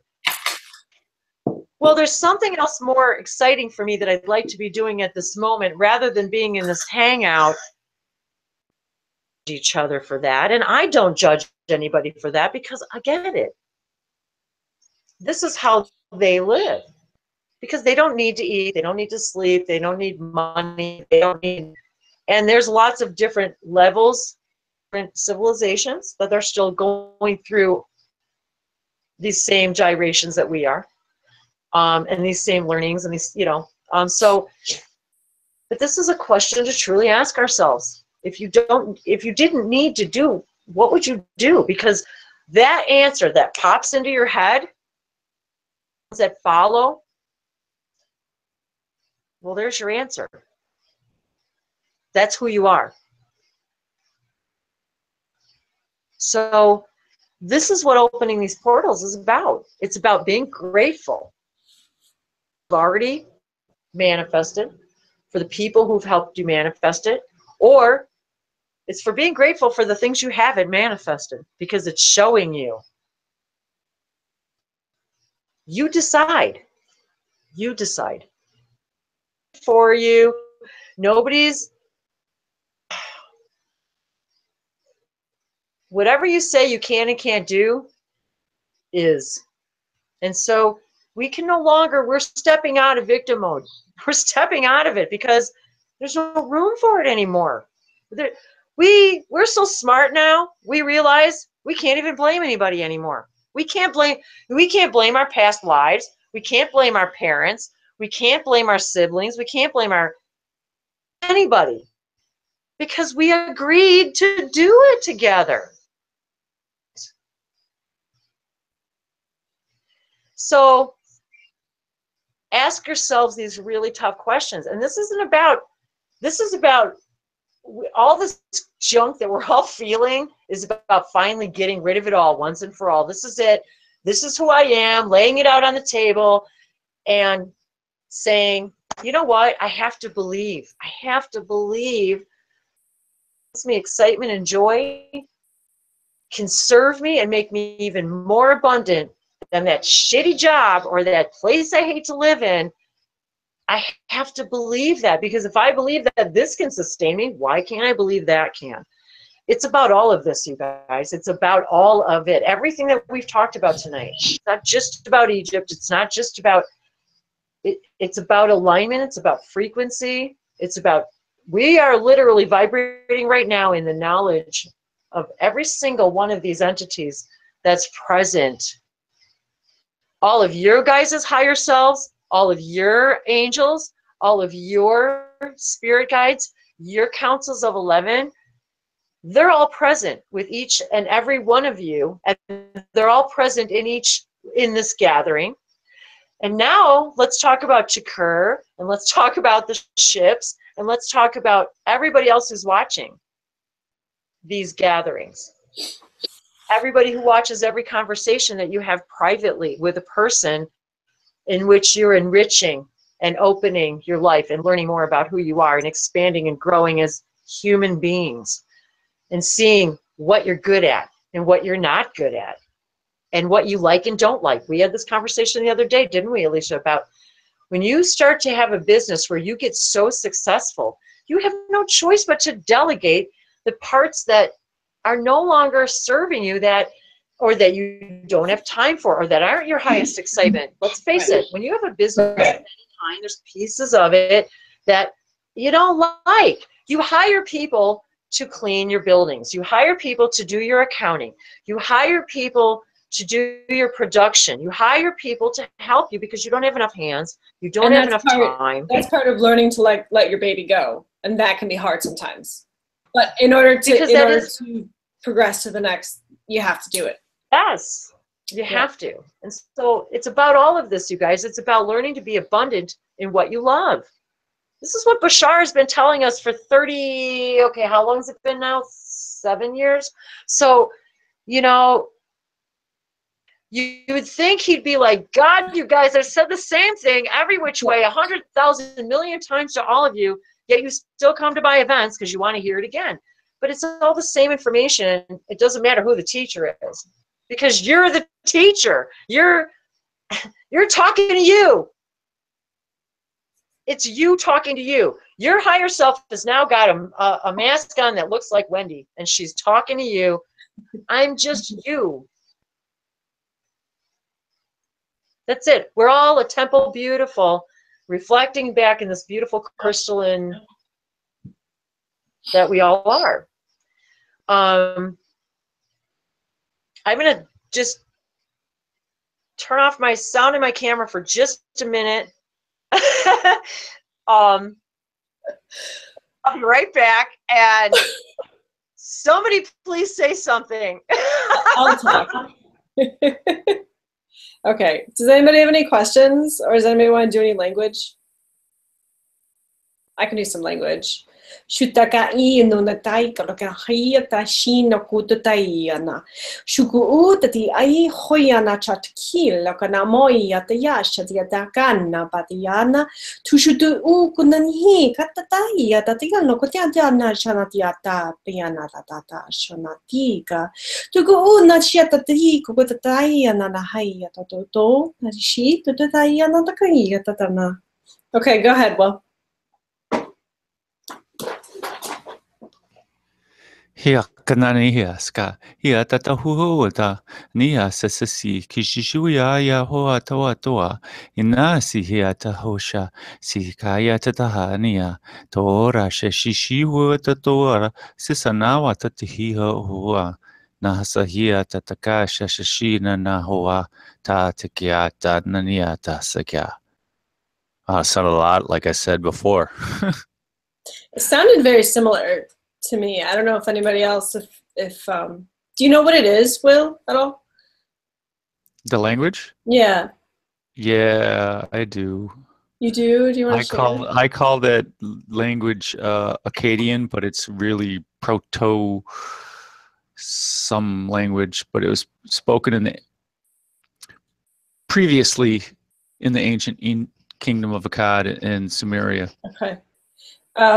This is where people get annoyed with me because I like people say, and this is true, that you know the light languages are all about like codes, and even if it is a galactic language, but like light languages are galactic language, it's not necessarily about what language you're speaking. But for me, it's really important to be able to not speak the language, but to be able to know what language is spoken and understand them from a historical point of view, because mishistorical information is like something that really bothers me and that I want to set the world straight. So knowing these like quote dead languages and what they are is important. So that's all I have to say about that. So thank you for telling me, because that's.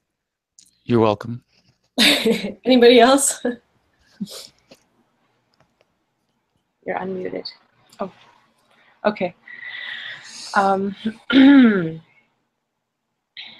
Hiasihi shihi tia ontohoko. E hiana hataranyo koshiata inki hikiasiateo shohoa. Atiaka auso e hi e ataya. Yani hioshoti harono o esi hiosho. Mo ko e ya hantia ha ya hane yoso o e osho. Mosehe ariani osoi. Ya yoso hoeshiki antaha sa ataao. O hoehe ataha ya o ko shoto. Thank you. Nasio Toshimi Kiyata. And you know, speaking of translations, you know, I actually could really get the gist of that whole conversation, yet to be perfectly honest with you guys, I'm too tired to translate it.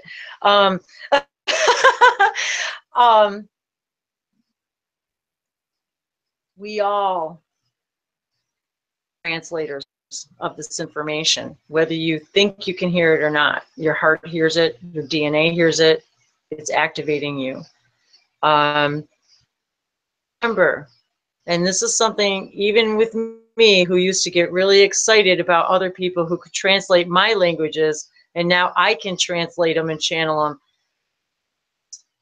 If it's part of something you desire and part of something you love, it just comes very naturally. It's not something you learn. It's something that gets activated in you because you want to, because it excites you. And then it comes. The translations come.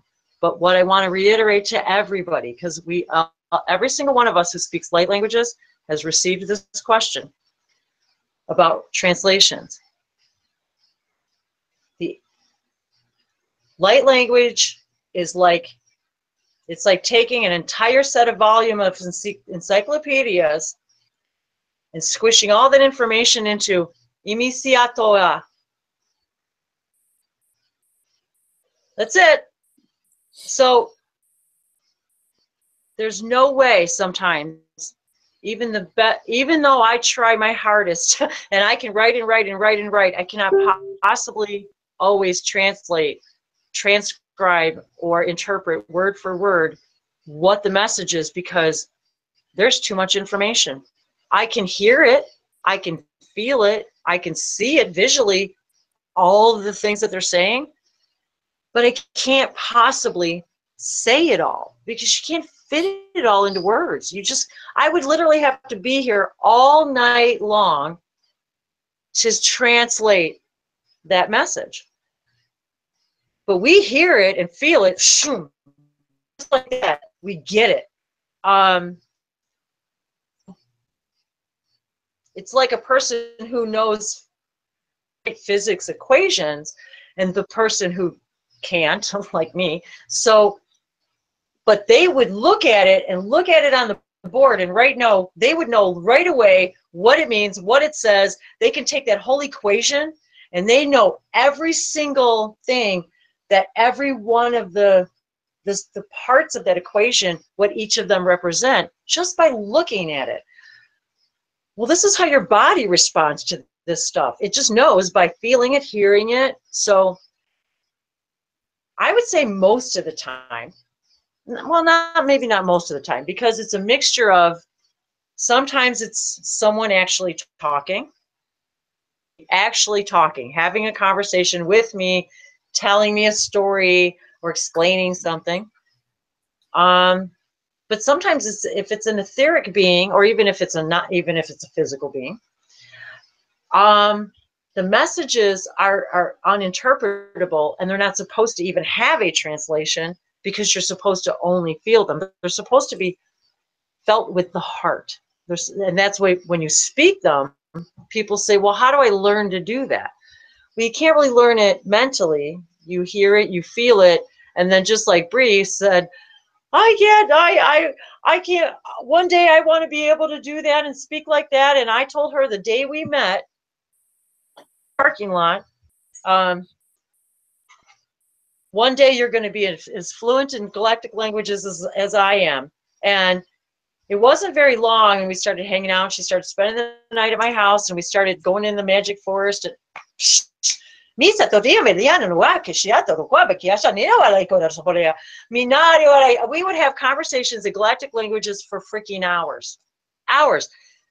She'd spend the night and we would, I mean, we never got any of the things done we ever wanted to do because that's all so, and it was all based on spontaneity rather than, you know, planning anything. Everything we planned always went out the window. So, and, you know, it just always worked out that way. So she'd come over for a day and 3 days later it'd be like, I guess you should probably go. So, you know, she's like, oh, I got to get back to work, you know. So anyway, but the point is that it's all about the heart. It's all about, you can't learn it, and then one day it just spills out of you. So all of this stuff is about feeling, you guys. It's about learning to feel instead of think. It's about learning to trust what you're feeling. Trust your heart, trust your solar plexus, trust your instincts, trust the information you're hearing. Yes, it's your imagination, but it's your higher self talking. It's the ET guides. It's your spirit guides. It's your higher self. Ask them who it is. If you're supposed to know, and that now, you'll know, you'll hear it, and then trust what you get. So when you say, was I, you know, do I have this DNA? Do I have that? You know, do I have hybrid children? Yeah. So, because you wouldn't even think it, if you know, you wouldn't even, you know, so it's about all of this. Every single bit of element of everything that we talk about tonight, it's about all of this. Okay, who's commented? Am I not seeing? I'm the worst at planning. Oh, I am. I totally am. Well, you know what, though? Because we're not supposed to. See, this is the whole point of it. We try to control our lives and schedule our lives and plan our lives, and then when it all goes to shit, we get mad, but it's because we're supposed to be doing it synchronicity to begin with. So everything we do against our very core vibration. Right. And that's the beauty of like working at home, is that there's certain things that have to be planned out. Yet I have to mail certain, but on a day-to-day basis, we work better that way. Exactly. You know, so. And of course, there's always of course, we have to plan things like meetings, and you know, there is this part of our three-dimensional life that we've made an agreement that we have to plan things because we're a time-based functional system. And so for us to feel like we are in control, but this is part of the open up these gateways, is to lose. Surrender is control. This is what we cannot grasp. Surrender is control. When you let go, because you're finally trusting that everything is going to happen exactly when you need it to. You're going to make the phone call when you need to. You're going to go get the job you need to when you need to. You're going to see the person you need to see when you need to see them, just at the right time. You're going to make that call to the dentist just when you need to get the appointment you want. Just like the parking space. We all love to use the parking space analogy because it's easy, because we all can conjure a parking space in the front if we want, but we feel, oh, I can't conjure the house I want or the job I want or the relationship. Yes, you can. It's because you believe you can't. So this is what these gateways are opening us up to, is to remembering that. And we can talk about this in another session, but I'm more than happy to tell the story of like how I was literally homeless. Oh yeah, we're gonna, this is just the beginning of many. And as you and I talked when we started, you know, I really am going to take this in a whole bunch of new directions and levels. And the more time I have, my whole life is, this is the first live event I've done in a long time, because I've been moving. My whole last year and a half of my life has been flipped upside down, on top of this, all of this energy, the things I'm experiencing every day, all the downloads, all the everything. So all of us, I'm not alone. We're all doing this together, and we're all flip-flopping our lives and figuring out what is it that I really want? What's going to make me happy, and how can what makes me happy in all my belief systems, whatever that means, whatever abundance means to me, because your idea of abundance and mine may be very, very different. So it's about all encompassing all of this. So yes, absolutely. We are going to have more discussions about the alchemy, about I want to have exclusive hangouts about what you do and your products and why you do what you do and how you came to do what you do.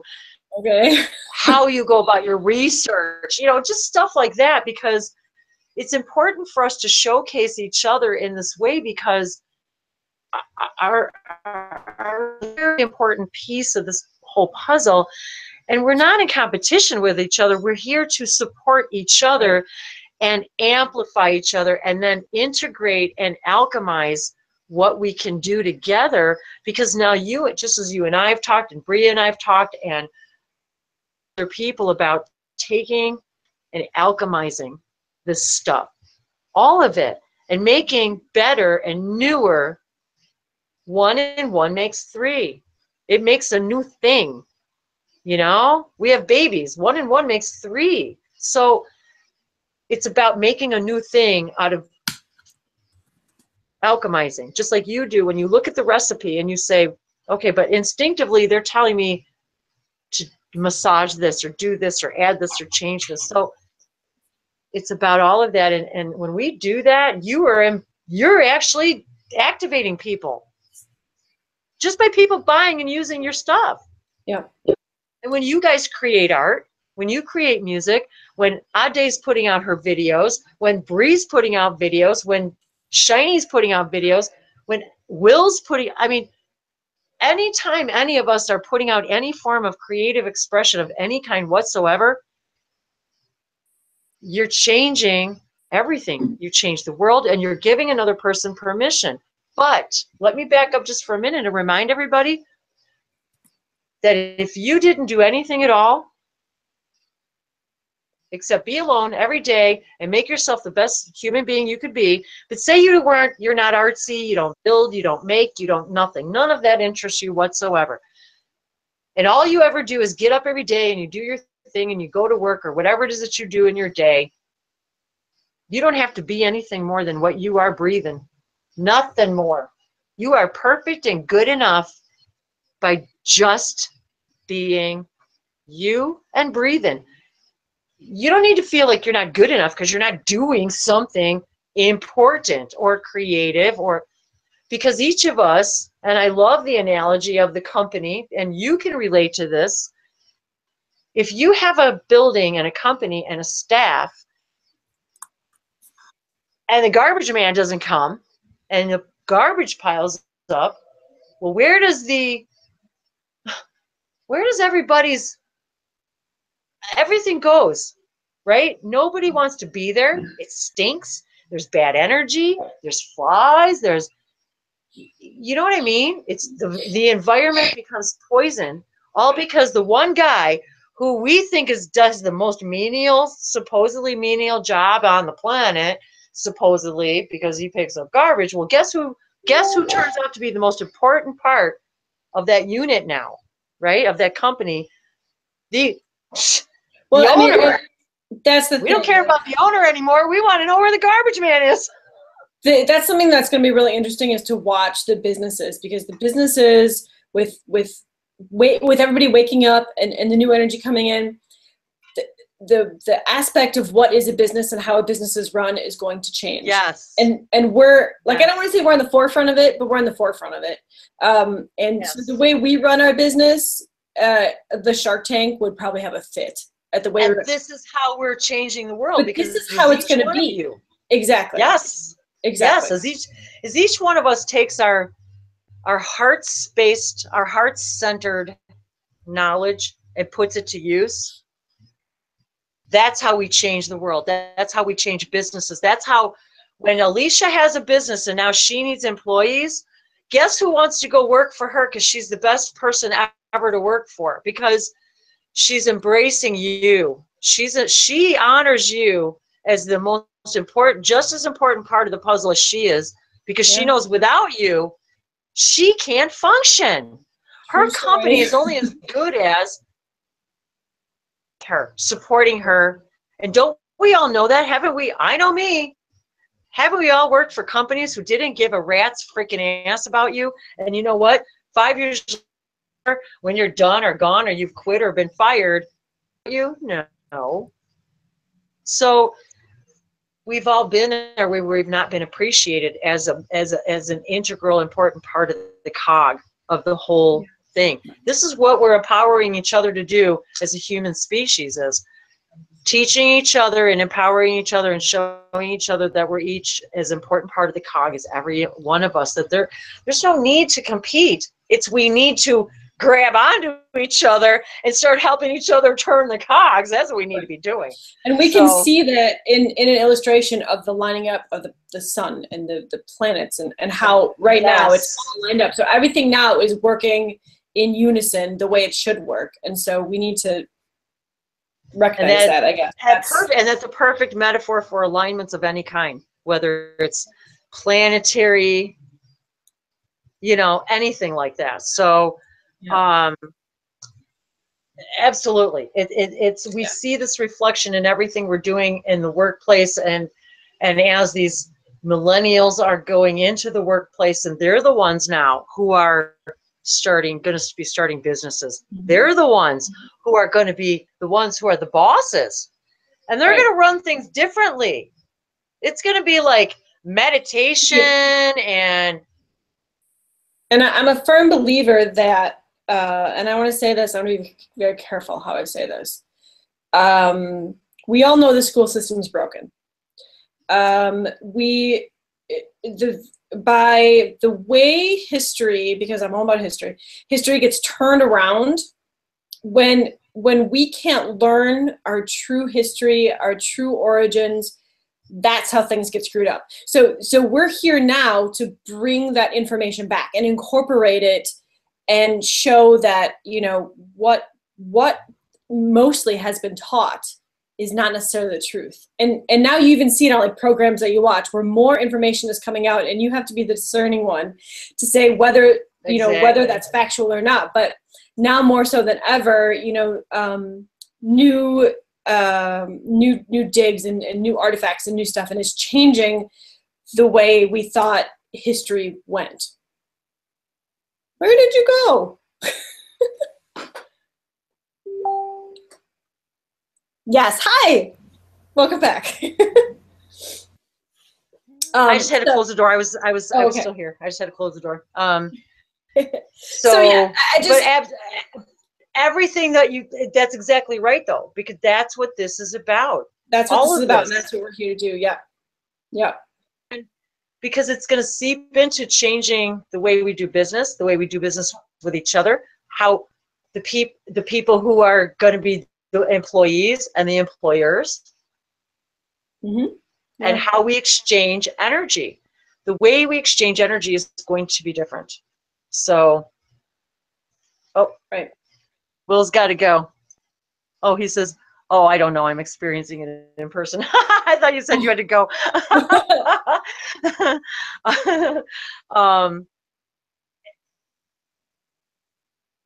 And we could really take this a step further. So, Will,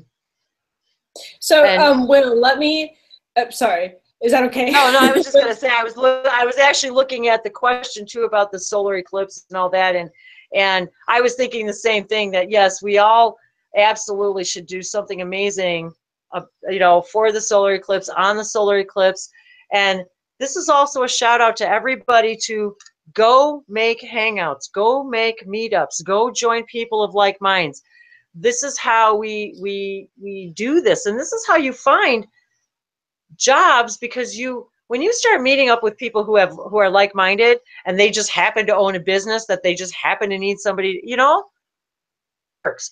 So now all of a sudden you find that because you did a meetup in a spiritual community with people of like minds, well, these people of like minds also have jobs and own companies. So now all of a sudden you get to work with and for somebody who actually your gifts and abilities and your passions and embraces you as an individual. So that is how we're all more moving into this, and how it will change how we do business and what forms of energy exchange even. And that sort of answers Will's question, because Will, didn't you say that Spirit hasn't shared with you what you're supposed to do yet?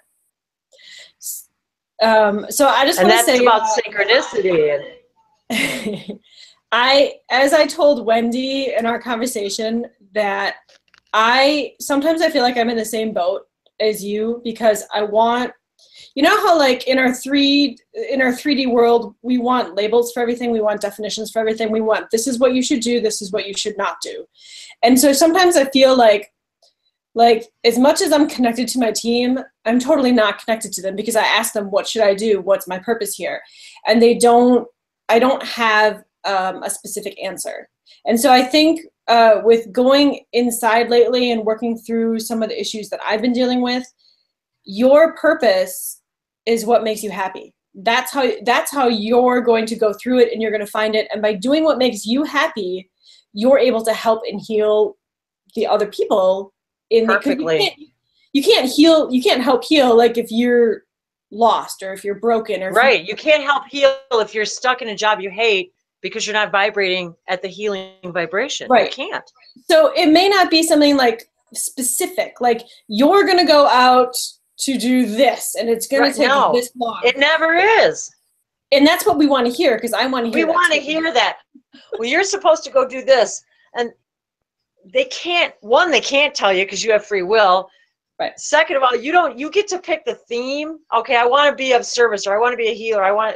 But you get to choose how you dance. You get to choose whether it's rock or country, or you get to choose. That's the best part. Yeah. Like so you said. I don't know. So Will, do what makes you happy, and you're gonna heal people that way. And it's just all about sharing and embracing and healing. And so. And he already knows that. That's why he said it, because he knows he won't make up his mind Preaching to until the choir. Spirit tells him what to do.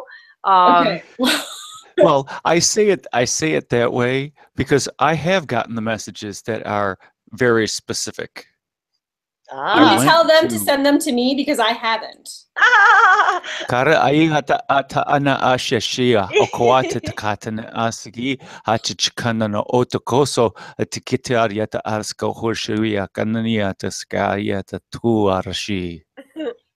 Tushaki na tita huka ta shaya ta kaia na ta tushuku tu ta daiana huko ta shika ta ti tu ta ia na shati ko ta ya na hada ta ya shatatia. Kisha no oto kachichika a kahana tachichika tua tisa nadati tarasika hoa tarasa warasha kunana achichikanaya tatia taska tira tarasi takawachi naratitiki. Burshatati ko na hita ta yo poya na shatati kata na payata ta kaya shanati kuhutu tu humi haya hutana ta ya shatati anata.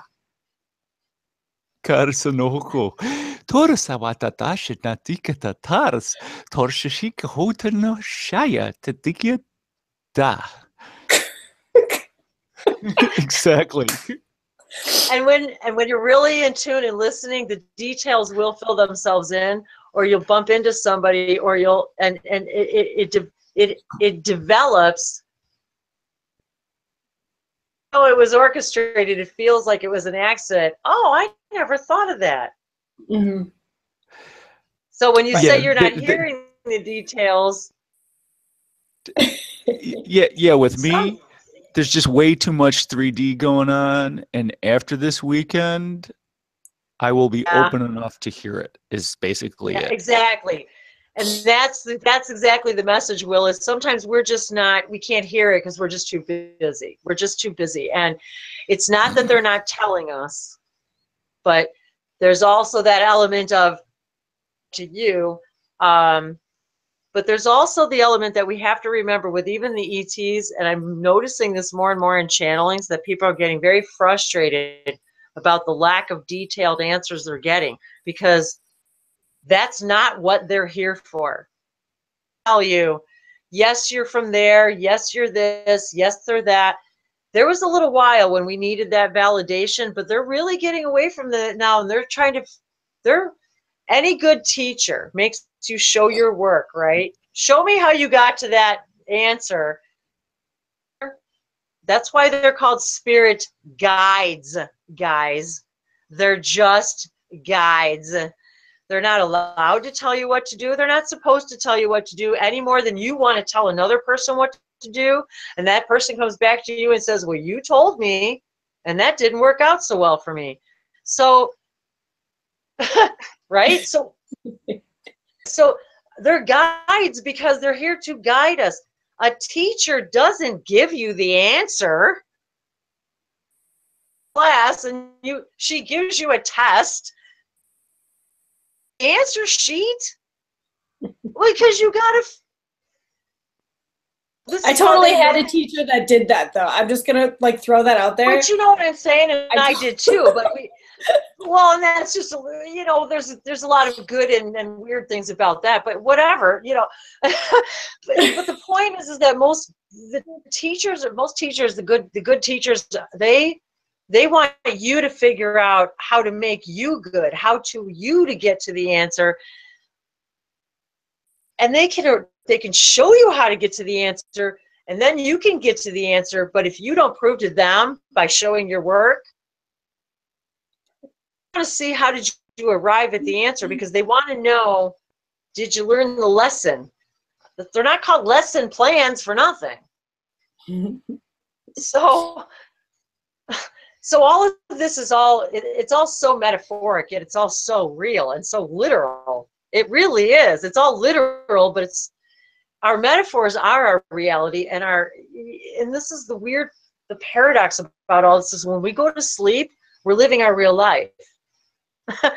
When we wake up, we suck back into this body, and our consciousness has to suck back into this very, very narrow and limited perspective of who we are and what we're capable of.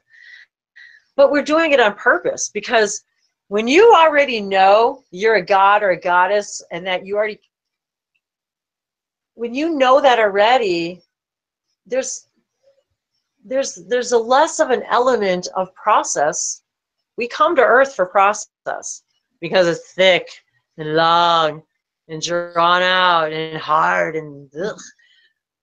Because we know we can do that already. We know we can fly in our dreams. We know we can create in our dreams. We know we can go to planets. We know we can do all of that.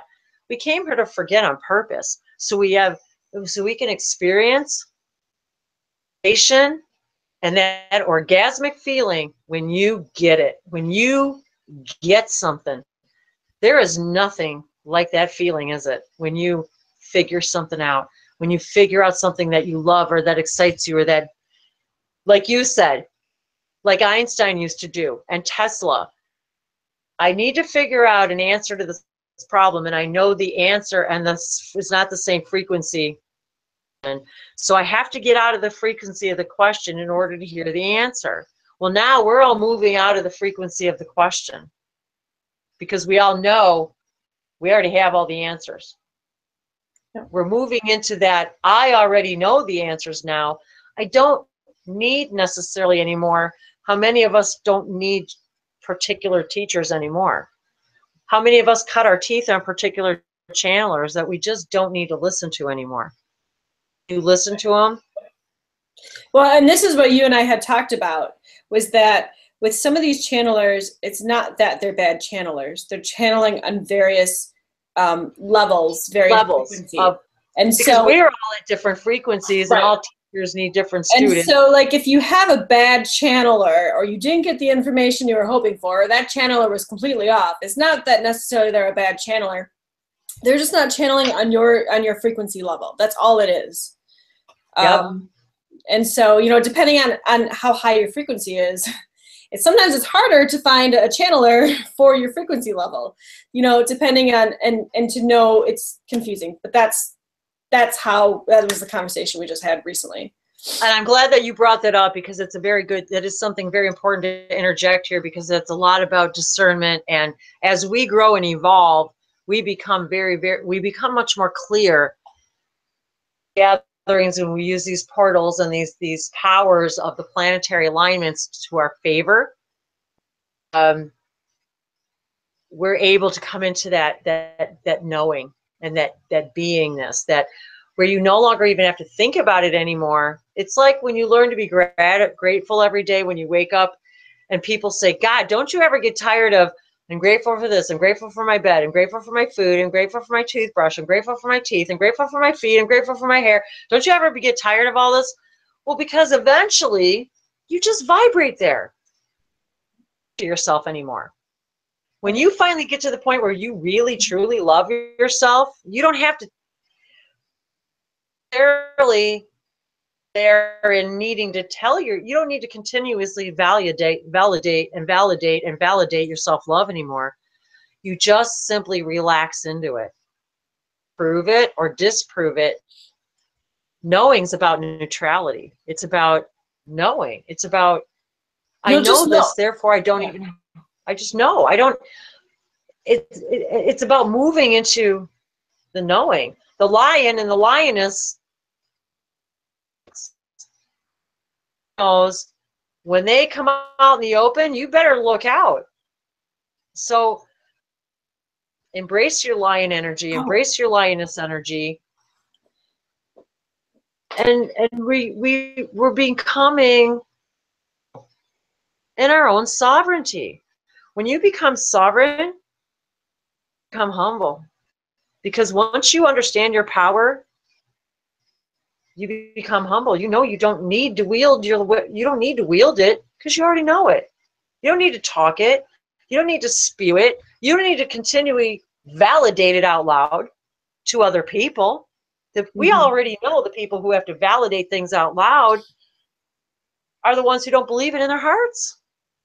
This is what also, I can't believe this, totally forgot this until now, but like with the lionsgate and all this energy coming in, it's about balancing the male and the female.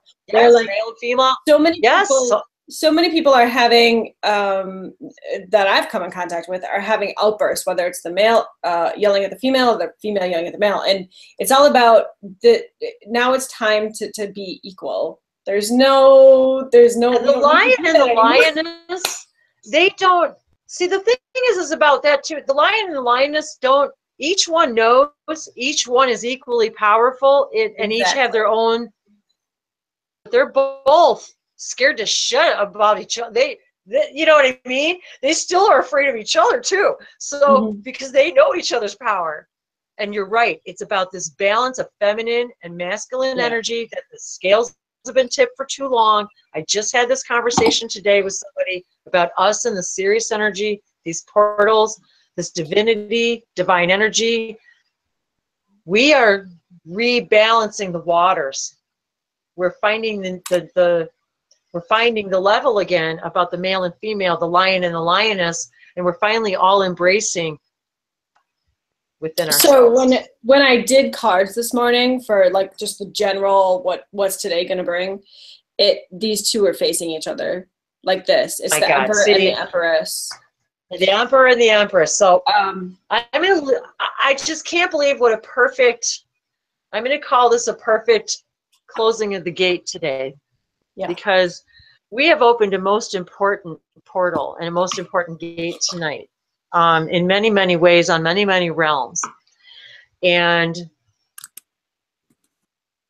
so absolutely, the balance of power, the embracing the male and female, feminine and masculine within us all. And that's what this is also all about, is bringing that back into balance and for all, and creating a complete, harmonious, vibrational beingness of Earth.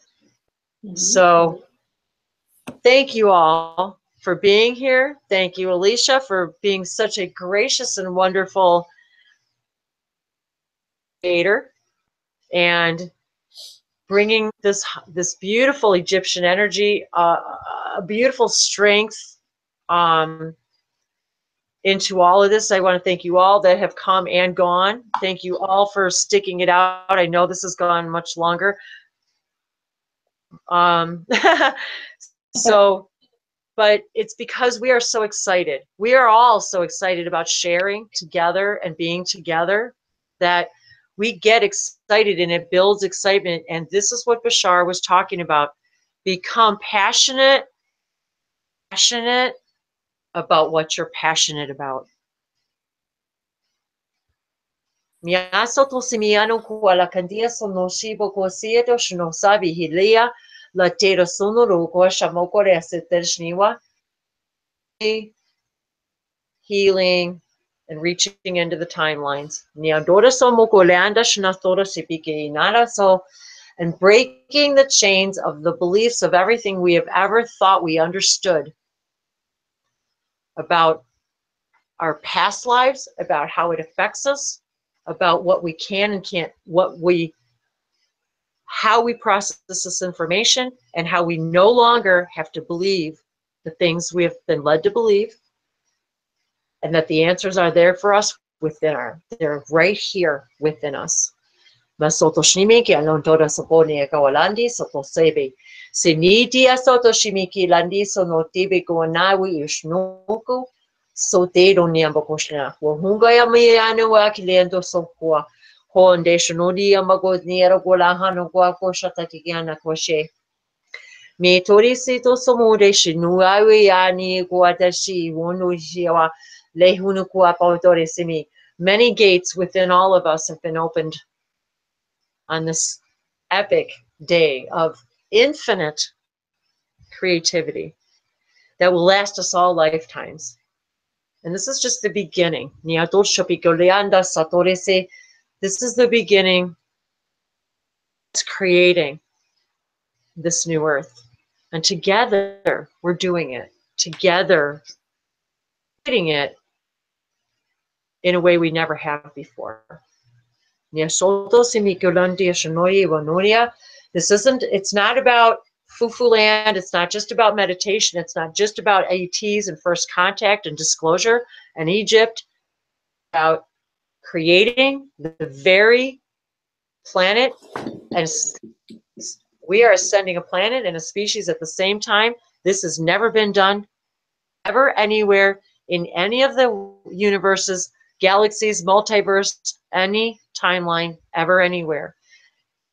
Know how important you are, how special you are, how important it is that you decided to come in this now, that just by living and breathing and existing, you're changing everything.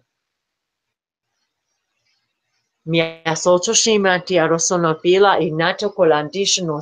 are all galactic gods and goddesses. You are all Egyptian gods and goddesses. We all are. Yeah. Infinite love and gratitude and blessings of abundance on this amazing portal energy as the entire globe meditates together in this night to open up a portal that we've never opened as wide and as far reach as we have tonight. I thank you all once again for being here. Maniso no se tarshna sotase. You'd like to add?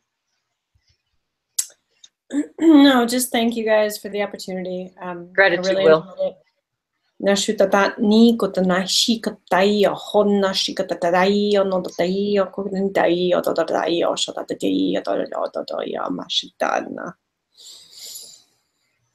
Yes, thank you, dear sister of the stars, and thank you all. Will, is there anyone else that would like to give any kind of a blessing before we close tonight?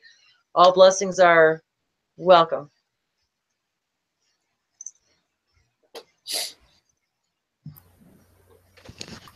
I suppose I'll do one. Okay, please do. Then I know Will, I think you want to do one too, right? Well, I'll say, yes, so please go ahead, please. Takara katanana kiki okoro kutuku tanaya kiaki okwa katanana nanako.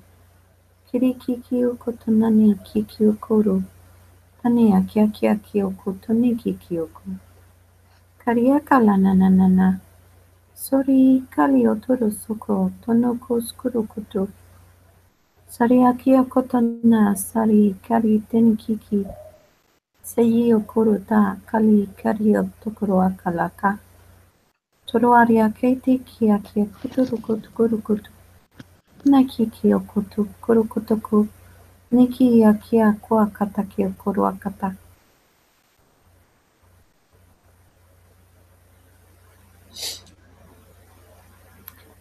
As the universe expands, and so does your mind, feel your heart expand along with it. See each one of you as you,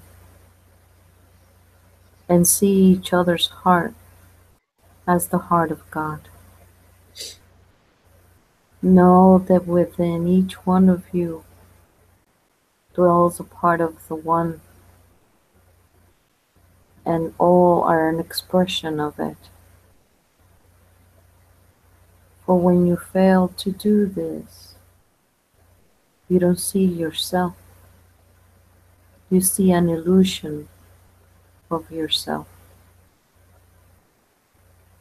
The illusion comes with the separation. The union allows you to see the whole. The separation only sees the parts. So expand yourself along with the universe, and the universe will reveal itself to you.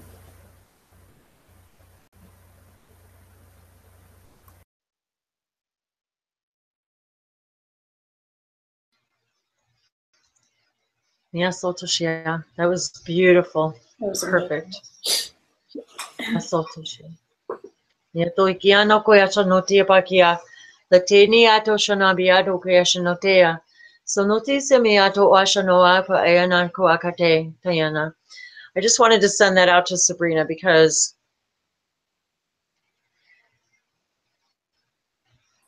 it was Sabrina who I first spoke Galactic Light Languages with for the very first time ever.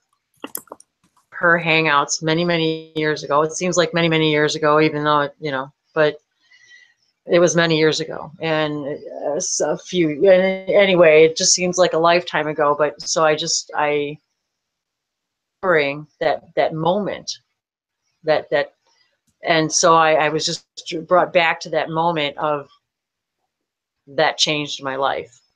And so that was a very important moment for me, an important day for me. And I channeled for the first time, and I spoke languages for the first time. And so it was just a beautiful memory that I wanted to share. So yeah, so I wanted to thank you, Sabrina, for encouraging and starting a lot of this for many of us who began light languages. For which, of course, is my highest joy and excitement, and my whole life has changed because of it. So it's because you went with your heart and soul and your highest joy and shared it with the world, because I was able to do. And so we're all here to activate each other. So I just wanted to put that out there. So, and I just realized I wrote down, and I want to say, and it was 11:11 when you were doing your thing. I was like, shoot, I wrote it and I did. And I've seen your development and your growth from I don't know what to do to So now you can't shut her up. To all these different things that have come along, and you've grown into yourself. So I am glad to be a catalyst for anyone that wants it. And you are, and we all are, and we are all catalysts for each other. And this is what we've got to remember. Yeah, I know. That's why, I always thought that it's important for this to happen. Because even if someone that it's not quite feeling their vibration high enough, and they come into a hangout like this, it can help raise their vibration, or at least take themselves out of whatever happens to be at that moment that it's taking them away from their center. So, yeah. Absolutely. So I'm glad you did this. So yes, I just wanted to take this opportunity to share that memory and thank you. And And to know that each of us are changing each other's lives in absolutely epic and miraculous, I mean, truly miraculous ways. And I mean miracle in the very, very literal sense of the word. So thank you. Thank you, Sabrina. That was an amazing, beautiful message and channeling. Thank you. Will, did you want to give us a blessing this evening?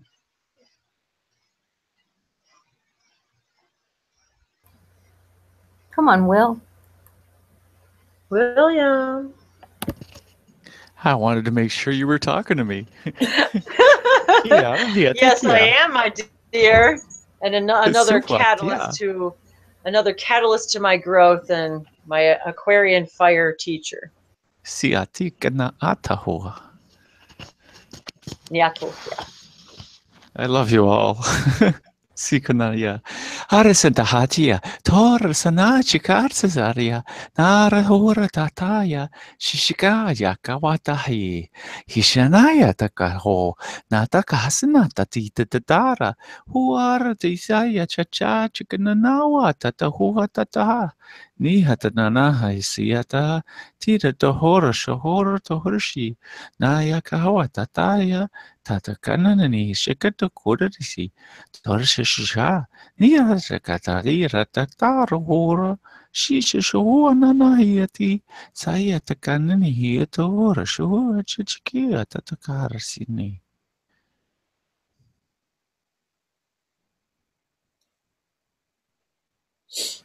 Oh, well.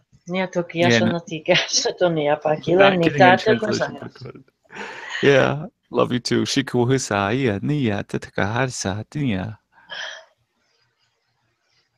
Oh, Tiakoshniasa to Simikiata Kishniasa Sopeliana Kalianta Kisanosishanaki, Tipulenda Shnosa, Diana Yarankoshnaza.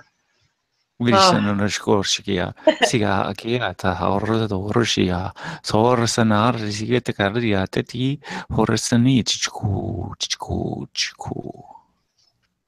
Yes, Toshia. Another person who I must thank and deep gratitude for forever changing my life. Thank you, Will. I love you so much. I love you, Wendy. You have forever changed my life.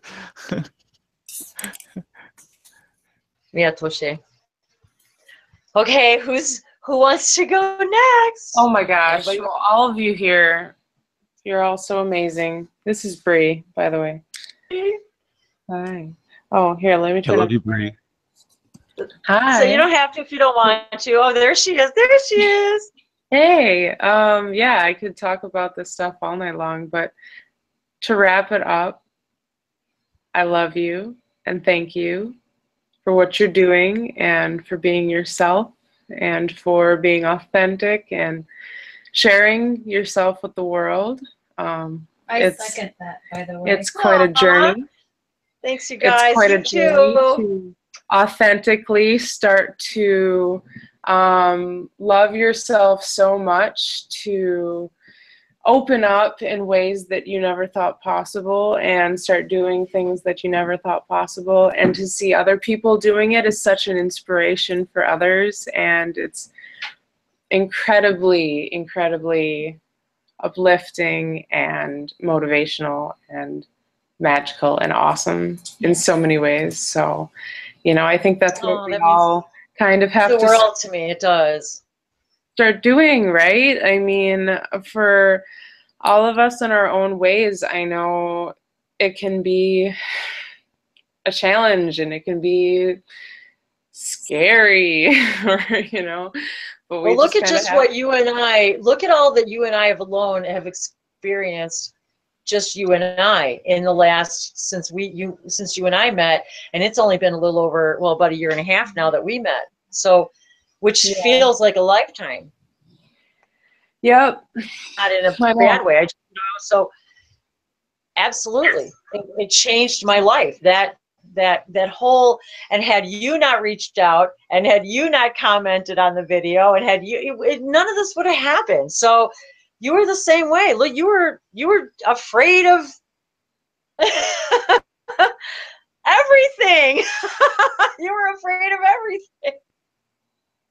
It's so amazing how fast we can put ourselves onto these journeys. And we really, I mean, everybody comes at this stuff from different places. Everybody's on their own, you know, we all have different like backgrounds and belief systems and perceptions and programs running and all of that stuff and subconscious whatever. But like appreciating the diversity is so healing and so freeing, and becomes so exciting.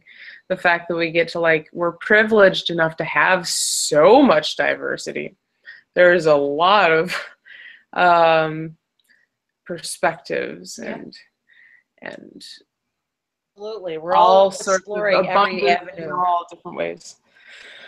So anyway, yeah, I'm so excited for what's ahead, for all of the amazing things that we get to be a part of collectively, like on an entire species level, like planetary level, like pretty cool. I gotta say, it's pretty cool, right? So we need to like root for ourselves. It's pretty cool. We need to like yeah. I mean, we do. We need to pat ourselves on the back. You know, we really are awesome, because we forget what we're going through here and this epic change and what we're physically going through, and then kick in the active, you know, kick in all the DNA and the activations and the alien stuff and I mean, let's just wrap it all up and go, you know, we're actually, I'm surprised we're as together as we actually are. You know what I mean? Well, physically and mentally. And like, when you say physically, I mean, for me, that has been a very major thing recently, as the incredible physical sensations and changes and things that are actually happening in the elevation of frequency, of vibration, of way of being, of consciousness, of understanding, of perception, of awareness, of self-awareness, of self-love, of just being in awe in every single moment at how absolutely incredible all of this is, and how amazing you can find the most amazing things in every moment of every day. And because you're creating all of it, it's created all for you, it's all a message for you, it's all a code, like you were saying, Wendy, like a light code. Like everything is, it's just so beautiful. So yeah, rock on, right? Lionsgate, man. That's such a nice, soft and sleepy message. It was just so awesome. It was soft and cuddly and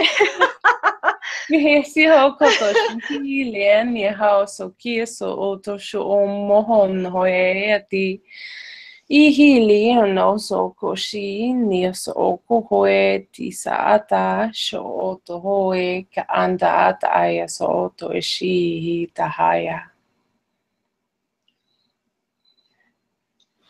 Sono tia sono sipiala ki na sheno to yamakia soto simi kiada tia ni daro koshna poroiche shinokori samisa. And I have to tell everybody, Bree, that we just discovered by accident the other day, because Bree just had a birthday and she's a Leo, so happy Leo birthdays to all you beautiful lions and lionesses out there who full sun and heart energy to us all, because the ruler of Leo is the sun. But Bree and I actually, if any of you know your moon sign, your rising sign, and your sun sign of your astrology chart, well, we found out the other day we both of us have the same planets in our chart, different spots. So so anyway, I thought that was kind of interesting how you know, we have a moon sign and a sun sign and a rising sign, and we all have she and I both have the same planets, they're just in different places. So I thought that was kind of interesting. That is amazing. Yeah, that is interesting. It's one of them. I mean, it was it was really weird, because when I met her, it was like it was like, wow, I feel like, you know, are we like the same person or a different version of each other, or what's going on here? I was like looking in the mirror. It was very strange.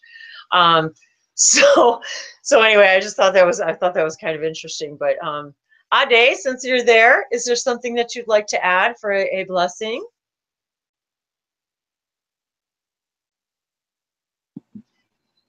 I love you all so much. Thank you, Wendy, for doing this. And yeah, I mean, I am at a loss for words, believe it or not, but I feel the love here. It's so electric.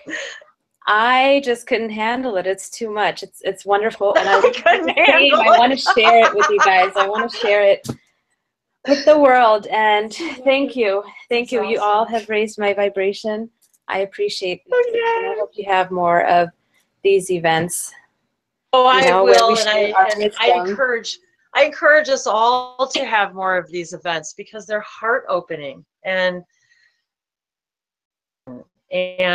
if you've got the time, and it doesn't matter who's there because the one person is supposed to be there, so it doesn't matter, you know.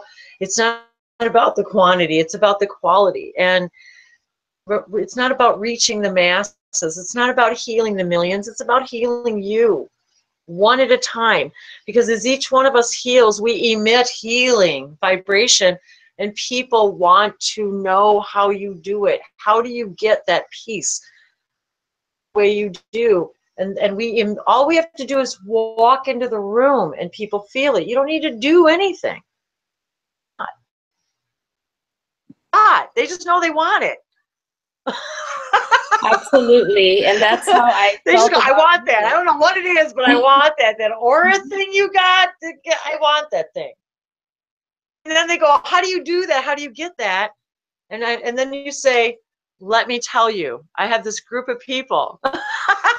This group of people that I know that just rock the freaking world apart. So yes, you all did, and I don't know how I'm going to sleep tonight. I was just telling Bree that because I am so incredibly awake.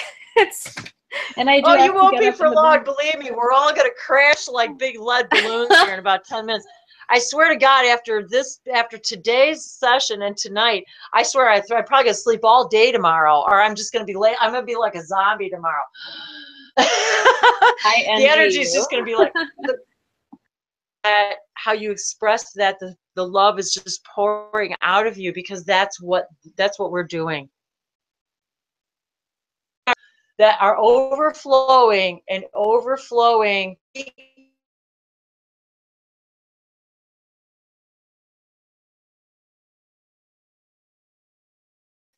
But that's what changes the world.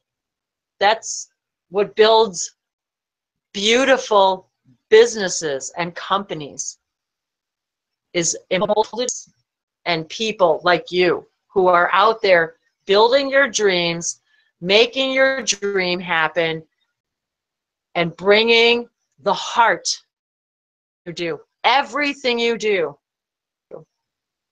Thank you, Ade, and thank you, Ade. I love that. Ade, because oh shit, it keeps freezing.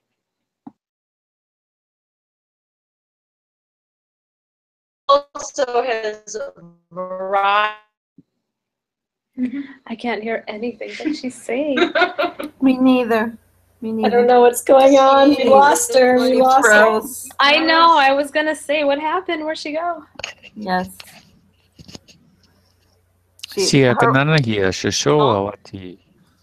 Yeah, her words were such high vibration that it knocked her out of the internet. Incredible. Yes. Well, I did want to share one more thing, if that's okay, as I thought this was incredibly important to me, and I'm hoping to all. But Bree and I took a walk in nature today, and we saw in Delaware, and we saw a playground and swings. And Bree wanted to go on the swings, and I was a bit apprehensive at first because it just sounded silly, like we're all grown ups. Hold on, we had been talking about how we wanted to swing. Yes. Before we came across that swing set. I know. And then I And saw then- people, and I was like, no. And then, so we kept walking. We're like, oh, we'll come back later as we walk back. And then we came across another swing set, And it was perfect. and it was empty. It was perfect. It was like a lot of nature. Anyway, so we started swinging and connecting with nature. And I felt as in that moment, I was dropping all my burdens. I was letting go. And it was the most freeing experience. I connected to my inner child. That playful child, little girl came forward, and we were laughing our butts off. I mean, and we were swinging higher and higher and higher until it hurt. And it was the best experience ever. I connected to nature and to source and to all of the beautiful vibration of nature in such an incredible way. There was like innocence to it because I felt like a kid. And I encourage all of you to do stuff like that if possible, if you have the time or opportunity. It is an extremely healing experience. And so thank you for allowing me to share this, everyone, and namaste. That was amazing. You should always swing. Anytime you see swing sets, always swing. Yes, I agree. Well, I have swings in my backyard, and I must confess that that's where I like to sit. Love it. Because it's right under a tree. So when you're looking up, you know, you see like you're moving back and forth in the leaves and the light filtering through the leaves. And I like to sit there and talk to God. It's actually my clearest spot for talking to him. It's just I know it's funny. That's awesome. And now my swing is broken because my mate ran into it with the car. So I can't sit there. So I was like, you need to fix my swing. Wait, they ran into your swing, which is on a tree. With the car. No, it's not on a Okay. tree. It's standing on its own, but it's between two trees. So I just got something from Wendy that says she lost her internet. Oh, okay. And we can't. Hold on. well, because That Wendy makes- is hosting this hangout, I think there's a certain time limit, and if she doesn't come back, I think the live stream will end. Okay, I think she's just typing. We'll see. So what she- it'll probably come back on before that happens. Probably, but it is out in the boonies. So I don't know. She says that she's very sorry that the connection closed off the broadcast and that we can close it out for her. Okay. So I'm not sure. She said, please close it out for me. So We I'm would not all have to leave. We can close it out, but we all have to leave. Okay. Yeah, All we right, would so- all have to go. Okay. Well, In thank order you, to do everybody. Okay, so she says thank you and good night, and hopefully we can do some more of these soon. So, blessings. Blessings. Ciao. Thank you all. Bye. God bless.